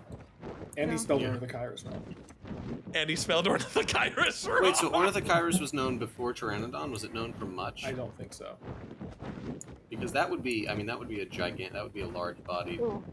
I've got a fun fact. As I've been poking around through the Seaway. Sure, and just to kind of quickly sum up, like the impact of Pteranodon is felt especially in like media, whereas like if there were the ages of the pterosaur representation, there would be, hey, there's some weird bat reptiles, and that's like the discovery of like Rhamphorhynchus and stuff like that, and Pterodactylus, and then Pteranodon's found, and then everything is giant Pteranodon with a nest at the top of a volcano, in movies, claymation, all that good stuff, until honestly pretty recently. I remember there was a poster in an SVP a while ago where someone just kind of it did a survey of the depiction of different prehistoric animals in media, and I think Pteranodon was number 3 of most commonly represented. It was like T-Rex, Triceratops, Pteranodon. I mean, but Amelia wanted to say something. I have a couple things, because now I really meant to have time to actually read this chapter before we filmed this, but I got sidetracked with something that was a bit more pressing. So the book, dear viewer, should you develop an interest in the Western Interior Seaway, Oceans of Kansas is a wonderful compendium of like the history of the study there in the Seaway, and I use it for reference quite often because Mike Everhart wrote it. He's really nice, one of the very nice people who lives in Kansas. What a great book title. Yeah, no, incredible. And he's got a website version of it. It's very dated, but it saved me in undergrad trying to learn what mosasaurs were. But anyways, so he's got kind of a synopsis of the history of the study on these things. And there's a note here that apparently, well, I'll just read the line. Surprisingly, as a complete fabrication since no skull was reported, Marsh also indicated that the teeth are smooth and compressed of Pteranodon in 1871. Which it later says, like, honestly, at this point, that's fair, because at this point, we didn't know about any pterosaurs with no teeth. So, Well, that it's was not fair to make it up. To just be No, like, no, no. well, It okay, wasn't made up. It wasn't made up. It wasn't oh, made they up. were Zephactinus teeth, weren't they? They were Xiphactinus teeth. That yes. yeah. Yeah. Oh. So, he Wow. wasn't completely making it up. He found teeth associated with it and assumed that they were the Pteranodon's teeth. Except, I guess it wasn't. No, it was Pterodactylus initially. Yeah. They're all named Pterodactylus at first, and yeah, then there's this whole digression of the names and how they've changed. Which, again, godsend if you're working on Seaway taxonomy. This book goes through all of it. The other thing I wanted to note, is that there's a different estimate for a weight on these things. Everhart says that the largest were about 8-meter wingspans. Okay, we agree, we got that. But he says that they've been estimated at 25 pounds. That I hate can't be that. right. Which, That can't be right. Think about it. Think about it for a hot second. It's 20 feet of wing, which is a finger and skin, and then their body is like this big, and it's mostly head, and it's made of paper. Like, I don't think you could make a paper. I don't one agree. that I think weighs they weighed 25 exactly pounds. 77 I pounds. don't- because That's the closest way. maybe, I don't know. The point is, there's a range of estimates, and I'd be curious to do a modern study of these things. Dear viewers, own us in the comments if we're wrong. So, on the topic of weight and how like fragile these critters were, it doesn't seem like, while yes, they were very lightweight, although yes, Alex. Dalton, after your recent trip, could you communicate 77 pounds in stone? Yes, it's about How many stones was Pteranodon? 6 stone, 8 pebbles. Excellent. I think that's actually way And too how many heavy. stones would it Pebbles a take? weight too. No. How many stones would it take to kill Pteranodon? 1. One Wow. well-tossed stone. It's 5.5 stone is 77 pounds. I Yeah. googled it for those who, cool. for those who, for whatever reason, choose to measure things in stone. You mean like the British? Hey, we're not here to laugh at Okay, the British. okay, I'm here to okay, laugh at okay. stone. I've got one more Bone Wars fun fact. Apparently, there's a talk in here about, like, yeah, all of the different species that Cope and Marsh were fighting about with Pteranodon, or I guess at this point Pterodactylus. Apparently, there was some bet that they were going to name species in 5 days or some shit. I don't know. It doesn't matter. But That apparently sounds like a Cope great lost. bet. Apparently Marsh beat him to it, and so Cope claimed that technically he described it in 1872 under this name, but a fire destroyed the printing of or interrupted the printing of the paper. So within those 2 days, Marsh beat him. It's like, we need to do a Bone Wars episode because this is hilarious. Oh my god. Just like online liar guy responses. I published it, but it burned down. So yeah. I was in special forces, but you can't find the record of my service because it my was that top operations were so secret. top secret. I remembered the initial point that I wanted to make when I was looking through here, which was we were talking about how many specimens, and this book claims that there's about 2,000 specimens of Pteranodon, which is estimated, and The that's to varying 1,200 is an degrees. underestimate. Yeah. Yeah, and he mentions the Bennett paper says examined more than 1,100 specimens in his study, but Wow. according to Russell, so when Dale Russell was vibing at Yale for however long he was vibing there for, he estimated that there were about 900 of them, comprising 12% of all vertebrates from Smoky Hill, placing them in third place behind fish and Mosasaurus, fish being 58%, Goodness. Mosasaurus 25%, which is really. I guess I hadn't realized how many there were, because like I said, I'm not used to seeing too many of them. Like, I see the really pretty ones in the displays, but I don't take too much time to dig around in the collections. But Yes, Alan. I guess, yeah. I have a question for Amelia. Yeah. Are they ever found as gut contents? Oh, are they found as gut content? This might tie into something a little bit later. Okay, never mind. I didn't ask the question. Ignore me. Yeah, No. well, How much later? Because we've been I'm- recording for almost 2 hours. Just I say. know. I'm just. no, we I gotta know. wrap. I don't care. I'm just I bringing know. it up. Mm-hmm. No, There's one specimen that I suspect maybe could probably have them, but I will double check. If you guys want to move on to something else, there is a section on exactly that, so I will. Well, get no, back to you. I think Alex was asking if we found them inside a mosasaur. I understand that. That's the chapter Oh. that I found. Okay, I'm sorry. I thought you were saying that it was about Pteranodon gut contents. I misinterpreted. No, I don't care. I don't care about that. No, but there's a whole. Do Pteranodons have any gut contents? I don't know. Yeah, birds, fish. Okay, cool. Fish, yeah, lame. Which, yeah, that makes sense. They lived in the ocean and had no teeth. Okay. So the one specimen that I was thinking of does not have one. It does have it's a Tylosaurus at the South Dakota School of Mines. It has a Cladastes, a Hesperornis, and a fish, and some another thing. Shark teeth. Oh well, that was probably. Well, oh, that one wasn't. Anyways, okay, continue. I don't believe so, but I wonder again. They're made of paper, and I don't know that there would have been anything left.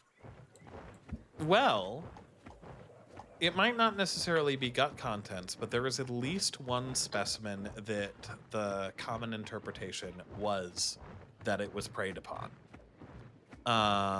In that there is one Pteranodon specimen that has a shark tooth embedded in its neck. Oh, yeah. Oh, okay. Which is rad as hell. Like, there have been interpretations of, like, was it scavenged, was it not? But, I definitely think it's absolutely plausible.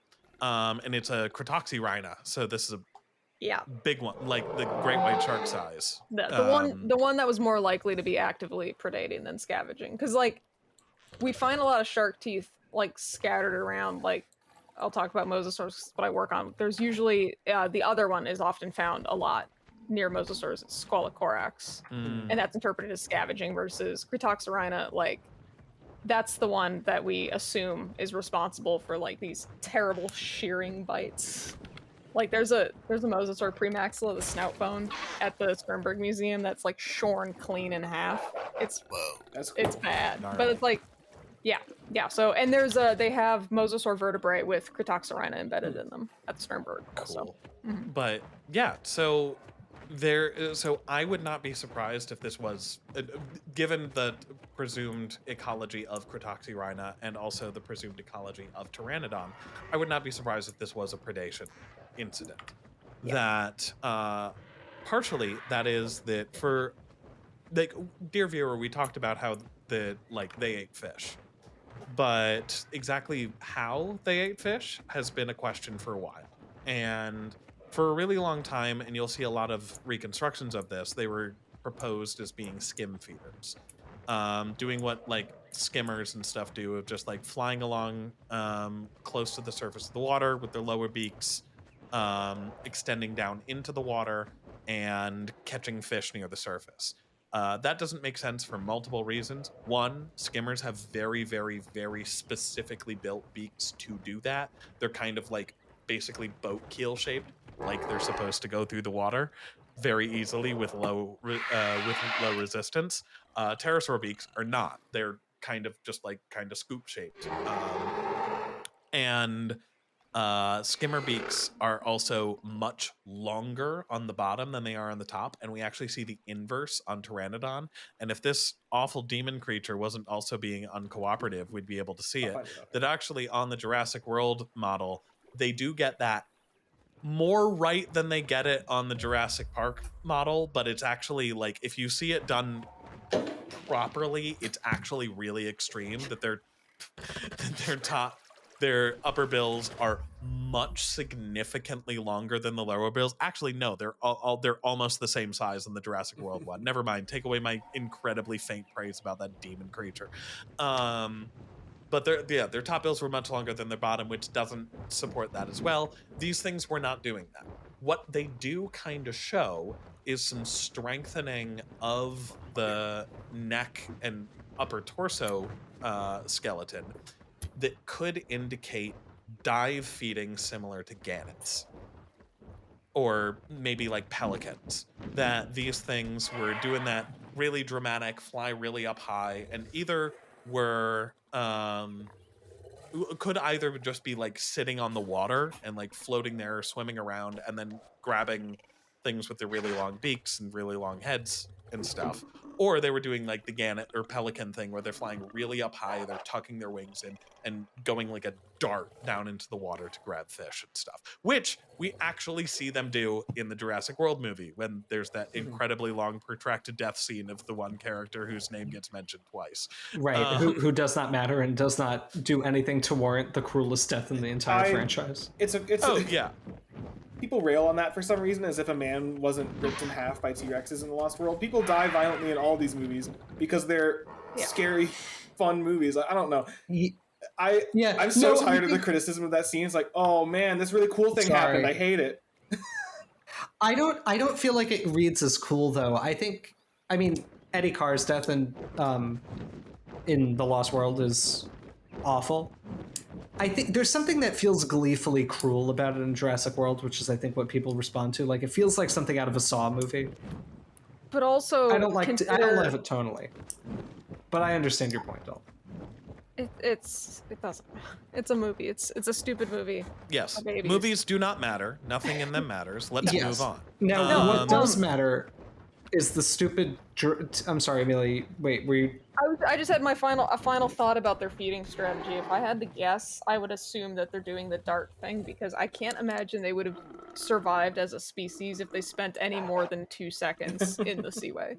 I'm going to push back against that slightly, which is that seabirds survive orcas and great white sharks just fine, and mosasaurs were incredibly stupid lizards. But it's not just mosasaurs. I'm not saying just mosasaurs. It's not...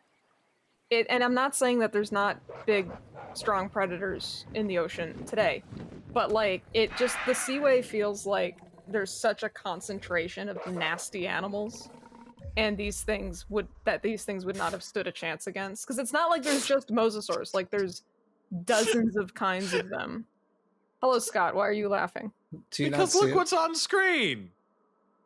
What the hell is that? It's just Dalton zooming up its ass. I'm looking at his little feet because it, for some reason, is resting on an invisible platform 90 degrees parallel. Another thing is apparently because however incredibly like you look at the Seaway for too long and your head literally detonates, dangerous it was. Apparently there is also at least some evidence that Pteranodon might have actually had webbed feet, which is neat.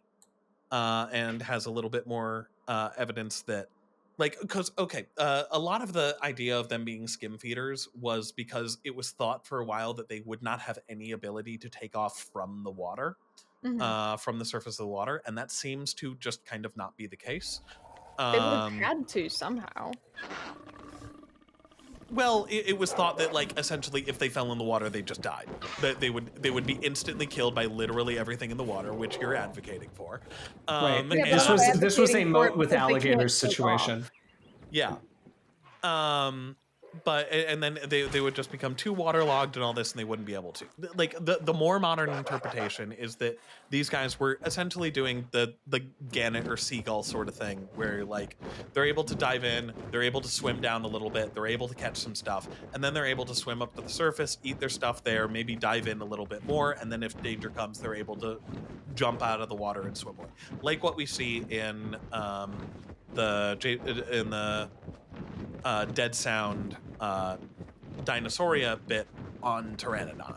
That essentially like that life situation that they're showing there, that hunting strategy that they're showing there is seemingly correct to how we interpret that they would have acted. And I think that that's really interesting. And it also shows that like that is probably to Amelia's point, how that Pteranodon died. It was probably like, I wouldn't be surprised if it was like sitting on the surface of the water, like swallowing a fish or something like that. And then a Cretaceous came up out of nowhere, grabbed it from underneath and killed it. I have a completely unrelated point to make. What's that? The best Jurassic Park franchise Pteranodon design is not in the game. It's true. The one at the end of the Lost World. The one at the end of the Lost World, which is beautiful. This is a close second. I love this design. Oh, it's great. The one in the Lost World doesn't have teeth, though. No. See, I'll make the point of that. That both of the Pteranodon designs in the game are not very good Pteranodon designs, but but one of them is much better looking than the The Jurassic World one is closer to what we think of as actually Pteranodon and has a little bit more of the informed science behind it. It has the smaller head crest because it's female, all that sort of stuff. It has a beak shape that is a whole lot more similar to what we know of in Pteranodon. That one of my biggest problems with the JP3 Pteranodon, even though again I like it a whole lot better, it looks a whole lot better. The head isn't even the right shape for Pteranodon. No. They had that very strongly swooped beak going forward that we do see on the Jurassic World Pteranodon. These guys, it's a really good cartoon caricature of Pteranodon that if you looked up in a cartoon or if you asked someone to draw a Pteranodon, they would draw something that looks like this if they know what Pteranodon looks like roughly. But everything else about the Jurassic World one is terrible and ugly, and I hate it. I have a point when you're done. Yes. When you're done. Okay. Another one of the things that I really don't like about the Jurassic World one is the head is so wide, like it's a boat. Like pterosaurs had relatively narrow heads, and this thing has a canoe for a face. If we can find one. Yeah, I gotta look through my menagerie of mostly good choices. Go. There we go. Like, yeah. Look at how wide its head is. It's awful. Yeah, it looks like a whippoorwill or something. Yeah, like they do get like the sharpness of the beak, which is pretty good. But like, yeah, the head is mostly okay. The lower beak needs to be a whole lot shorter. The head crest is also slightly just a little weird shaped, even for a female one. It looks weirdly desiccated. It's way too fat. Like the entire head should be about as wide as the widest point on the crest there. And it should be relatively uniform going into it, and not have like what looks like a tiny little like comedy elf hat stuck onto the back of it. Like it's terrible. But spell it with a PT. It's terrible. So that's gonna be the title for this video. Terrible Pterosaur. Terrible.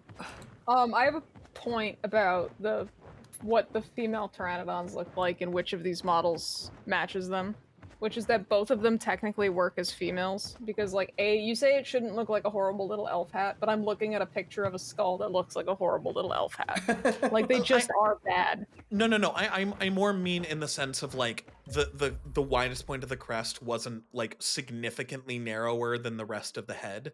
Like it was kind of like if you were looking at it head on, it would kind of sweep into it. I mean, sure, but like. Yeah. The shape that's more right. what I mean. Okay, I'm talking in lateral, inside view. No. In lateral, it's okay, especially because of how variable these were.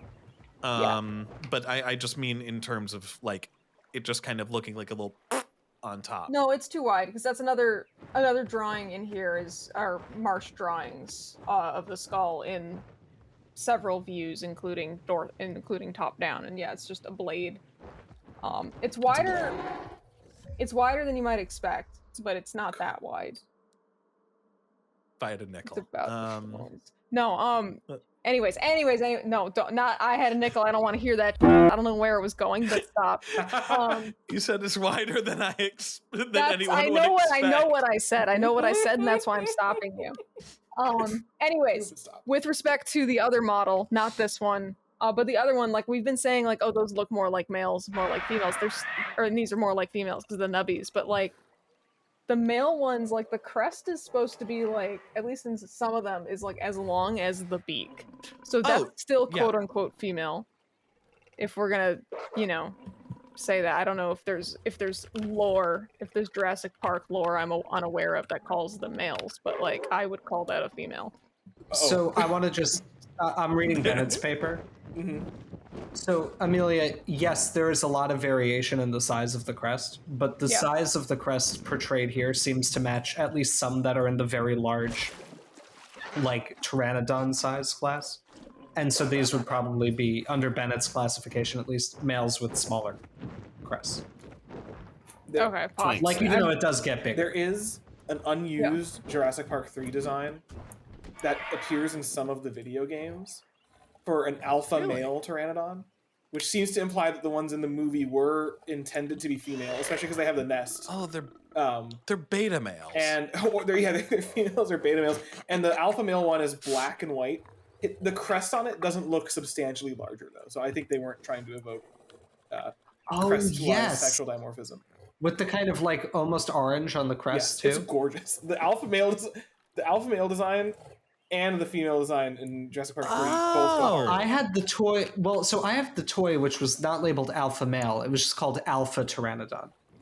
Yeah. In the toy, at least.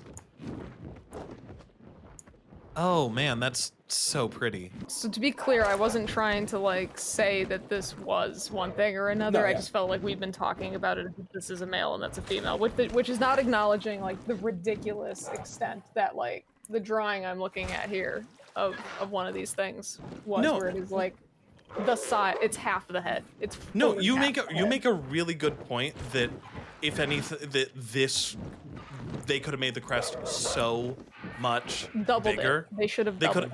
They really should have doubled it. Yeah. Yeah. So And- I'm looking at some of Bennett's illustrations, and it looks to me like this is basically conforming to DMNH 1732, which he identifies as one of the big ones, but it's not a particularly complete skull.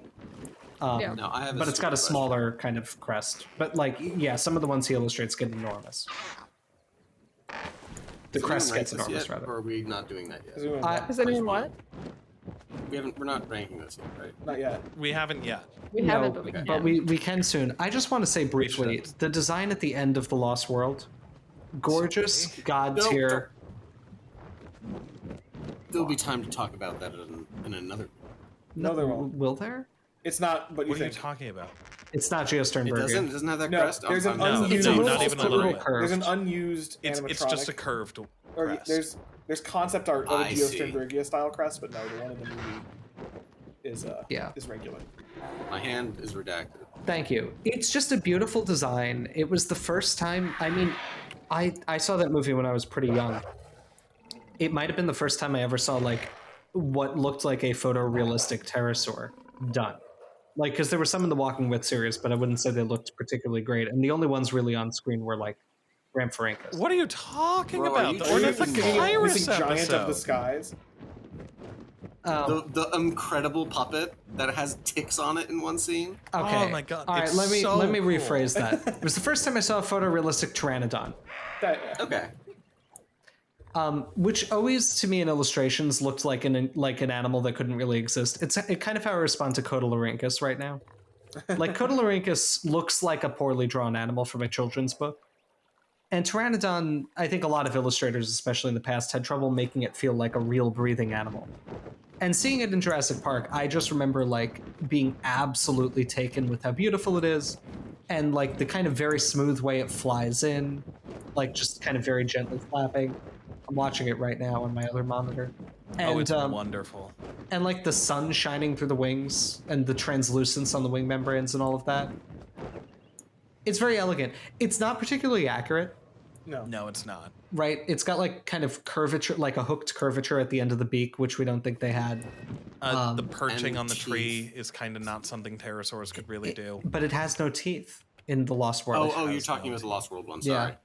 My apologies. And the neck is very long and flexible in a way we don't think they really were. But I love that design very much. I wish that were in the games. And as much as I like the Jurassic Park 3 design, I do wish that design had been brought back Me too. for JP3. But alas, Well, speaking of the designs, do we want to rank this thing? yes. Let's take me to the Fortnite. Play Fortnite today. I messed up everything up there. We're going to the species viewer. What I was are you gonna talking do about? the Let's go to the take me to Fortnite. the Xbox, play Fortnite today. Loot Lake. To play Fortnite with you. An important We can be real Fortnite. plot gamers. point of the final Star Wars movie is going to be revealed in this game. You missed the I broadcast Anyway. from That happened. Emperor Palpatine. Get down and kill him on the floor right now. I can't believe they did Just that. wipe out Tomato Town. You guys want to wipe out Tomato Town? Yeah. Let's do it. Cleanse it from the earth. Glorious holy fire. Another historical term for the sacking of Rome. Wiped out tomatoes. And I'm aware they didn't have tomatoes yet. They came once the New World was colonized, but it's still funny. All right, I'll leave the movie color for this gross abomination. So we're ranking them separately. Yes. Thank God. We have two of them. Now, viewers, you might be thinking, oh, maybe they'll do this for other designs. And maybe we will. For some of them, we will. If they're really quite different. Yeah. Amelia, what do you think of this terrible thing? I hate it. It does not do it does not live up to its title as one of the state fossils of Kansas. It does not do the state of Kansas any proud. It does not do pterosaurs proud. I hate it. It's terrible. I don't want to associate it with as like a seaway animal. This doesn't belong in the seaway because the seaway is a place that's full of cool animals. This is not a cool animal. I'm giving it a D.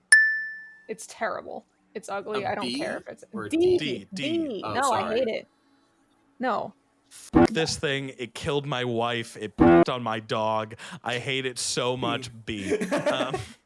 No, yeah, no, it's so gross. I don't care if there's aspects of it that are more accurate, quote unquote. I just don't care. It's so bad. Yeah. Ugh. This is awful, and I rank it D. It does not spark joy. It does spark misery, and just a general pain at the state of character design in modern Hollywood. It looks bad, unreferenced, gremlin-esque, toady, and like a disreputable character. D tier.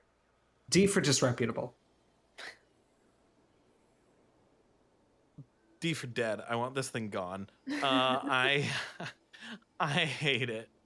Like, I want to give some credit for some aspects of it, like the more accurate skull shape, like the fact that it is observably a female version of the species.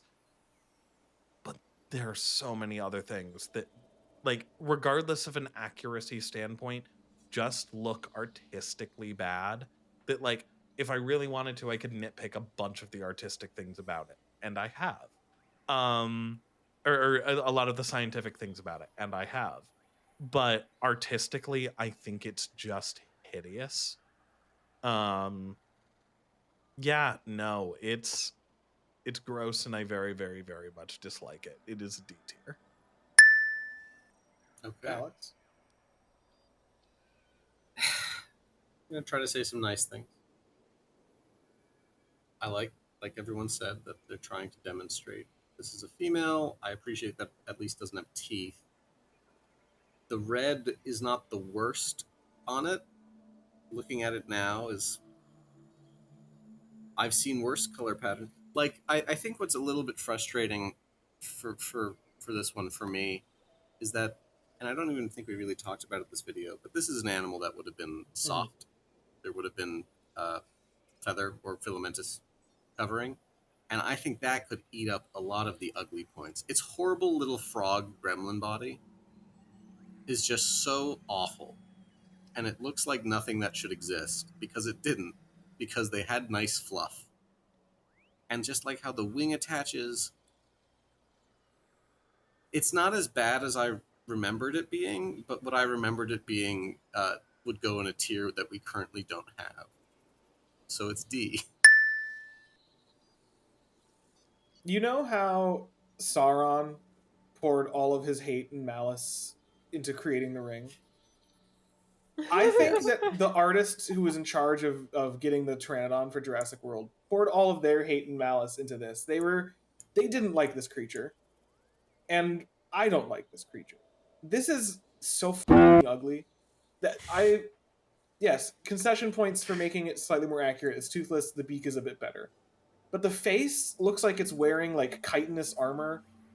It's got toad skin on its back, and even all the other like pterosaurs that don't have feathers in this game, at least their skin looks like it'd be kind of like, it wouldn't be gross to touch.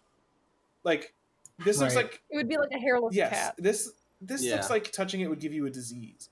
The wings I think are atrocious. I didn't even notice it prior to this video, but the fact that it's got these piddly dinky wings that,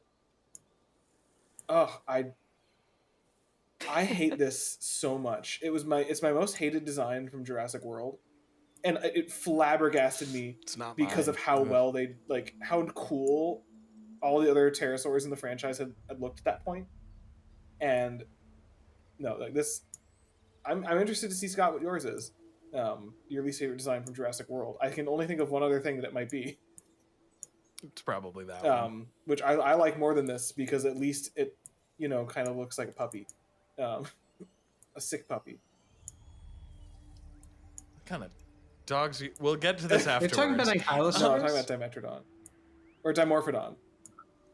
Okay, I No. was about to say I wasn't saying Dimetrodon. No, that's not in that movie. Yeah, no, it's definitely Dimorphodon. You made me do it. It's two different animals that their name both means two different measures of teeth. Fuck off. No swearing. Yeah, language. Thanks, Captain America. In case I didn't say it, we got distracted. D, obviously. D. Okay. And with that, we'll do two different things. So with that, I will place the Jurassic World Pteranodon firmly where it belongs, in hell with Sinoceratops. This inspires about as much vitriol in me as Sinoceratops. Sinoceratops ekes it out because of its just its usurpation of anything good by being the last dinosaur we see. Do you want to put this above Sinoceratops? I know we never actually are this granular, but you want to do that? You want to keep Sinoceratops at the very bottom? Yes. Because that Alright, let's feels like a for personal slight Dalton. that is the last dinosaur we see in the franchise. We'll turn back and look at their amassed armies like Aragorn for Dalton. Looks like something good. All right, this guy back to the top. Oh, thank God. This is a lot better. I don't care about the teeth because I can't see them from this far away. And also, when we started doing this, we agreed we weren't going to rate things on accuracy, at least mostly, unless they interfere with aesthetics. Yeah. At least me. And so I don't care about the teeth because I can't see them. I don't remember the other problems, but I don't care. I like it. It's good. Pteranodon's a cool animal. This deserves to fly over the Seaway. Does it have any fun colors? No. Nope. Oh, see, that's sad. Yeah. That's a waste of opportunity because I was just looking up the. Sorry, there's an animal. The one, is it the sea monsters, like the Nat Geo documentary one? Those Pteranodon, they gave them like stripes on the beak and stuff, which is kind of a fun difference. And just in general, like there's a lot of really pretty renditions of Pteranodon nowadays because there's a lot of artists that are really good at drawing pterosaurs. So I wish that they had taken advantage of colors with this thing. But alas. Yeah, it is kind of that is an oversight. Yeah, I like it, but it's not perfect, but I don't hate it, so I think I'm going to give it an A. Okay.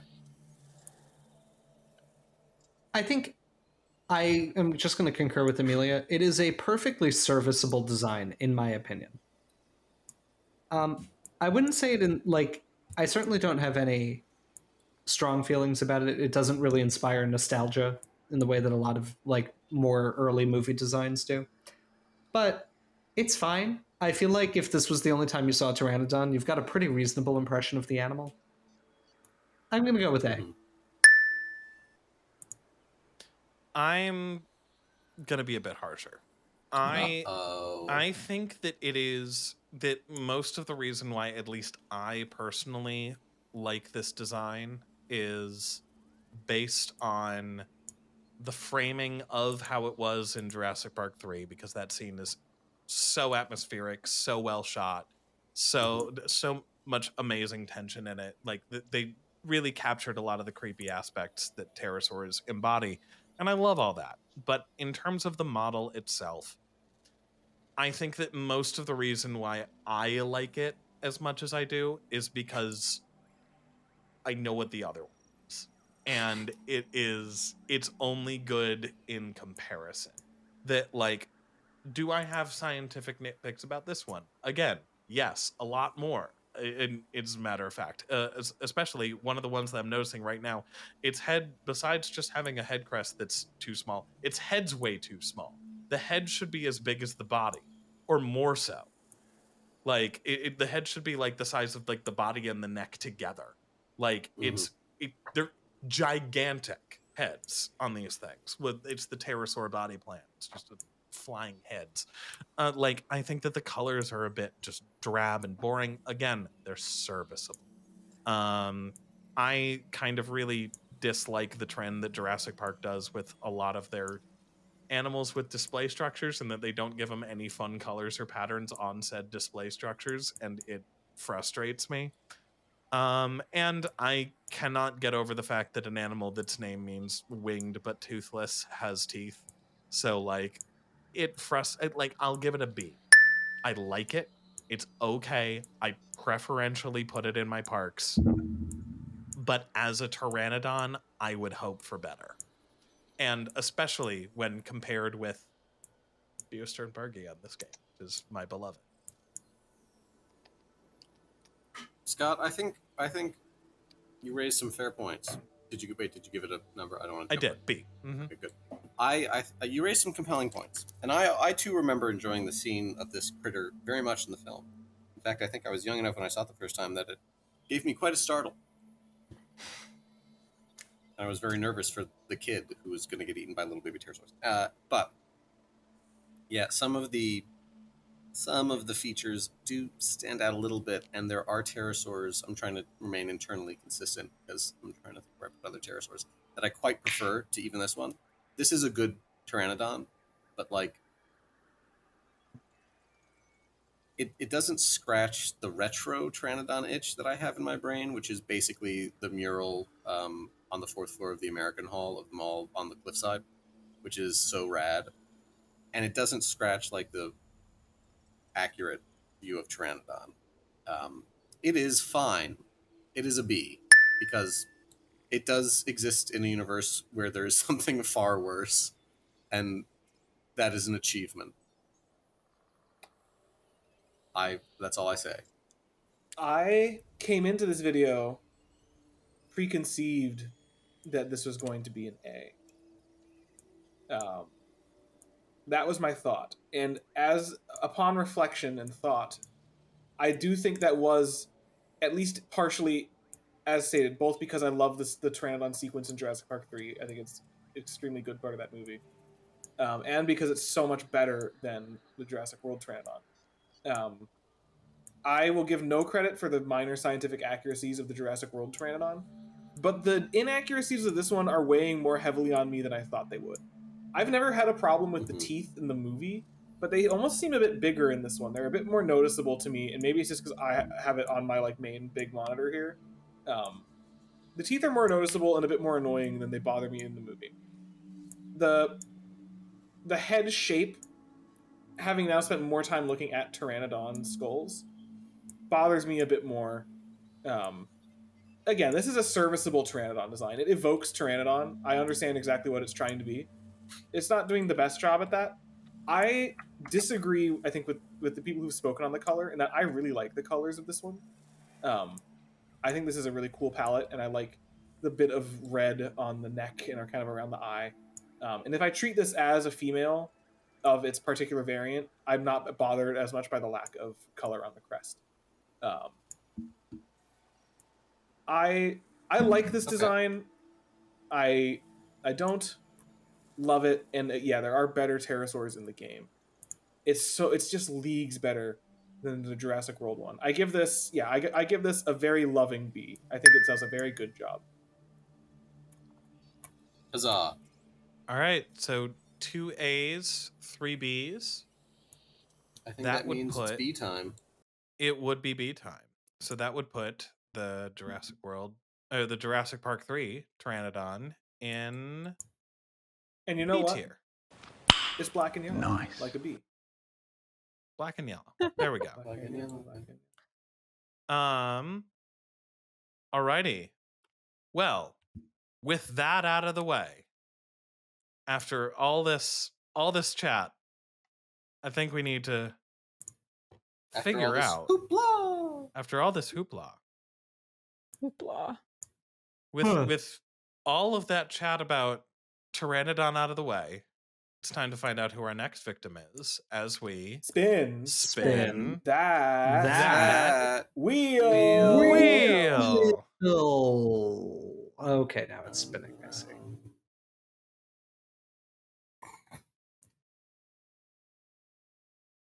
Oh, come on. Nigersaurus. cool. Yeah, Alrighty. A cool sauropod. That's a very cool This- sauropod. This is gonna be Yeah. a fun one. Excited. Yeah. All right. So, guys, All right, tune well. in next week to catch us talk about Nigersaurus. We have been recording for 2 hours, 24 minutes, and 15 seconds. So we're going to keep back, this very baby. brief. Yeah, the whole skeleton crew is back. But a couple brief thoughts. One, remember to like and comment and subscribe if you haven't already. Anything you do with the video really helps us, get more eyes on our videos and grow this platform even more. We're really excited to be growing as quickly as we are. It's just absolute insane support. And we really appreciate everybody who supports us. Speaking of support, we have a Patreon page. And on that Patreon page, we have patrons. No way. And some of these patrons pay us a tremendous amount of money every month, solely in support of our videos and everything we do. And I want to thank them right now. And so without further ado, I want to thank Benjamin Seepser, nickname 3110, Philip Fico, Andrew Niddle, Christopher Bellis Jones, Dan O'Kyrus, Florida Man, King Zashu, Max Ironpaw, original username, Pythonic, Riley Sharrow, and Wheat. The rest of all of our patrons' names will be scrolling in the credits right now. We want to thank each and every one of our patrons for their amazing support of the Skeleton Crew that helps us keep doing what we're doing. And I want to remind you once more, come to our stream tomorrow. Amazingly, the stream will be less than 6 times as long as the recording time it took to make this video. It'll be fun. I am so tired right now. But anyway, guys, thank you once again for your support.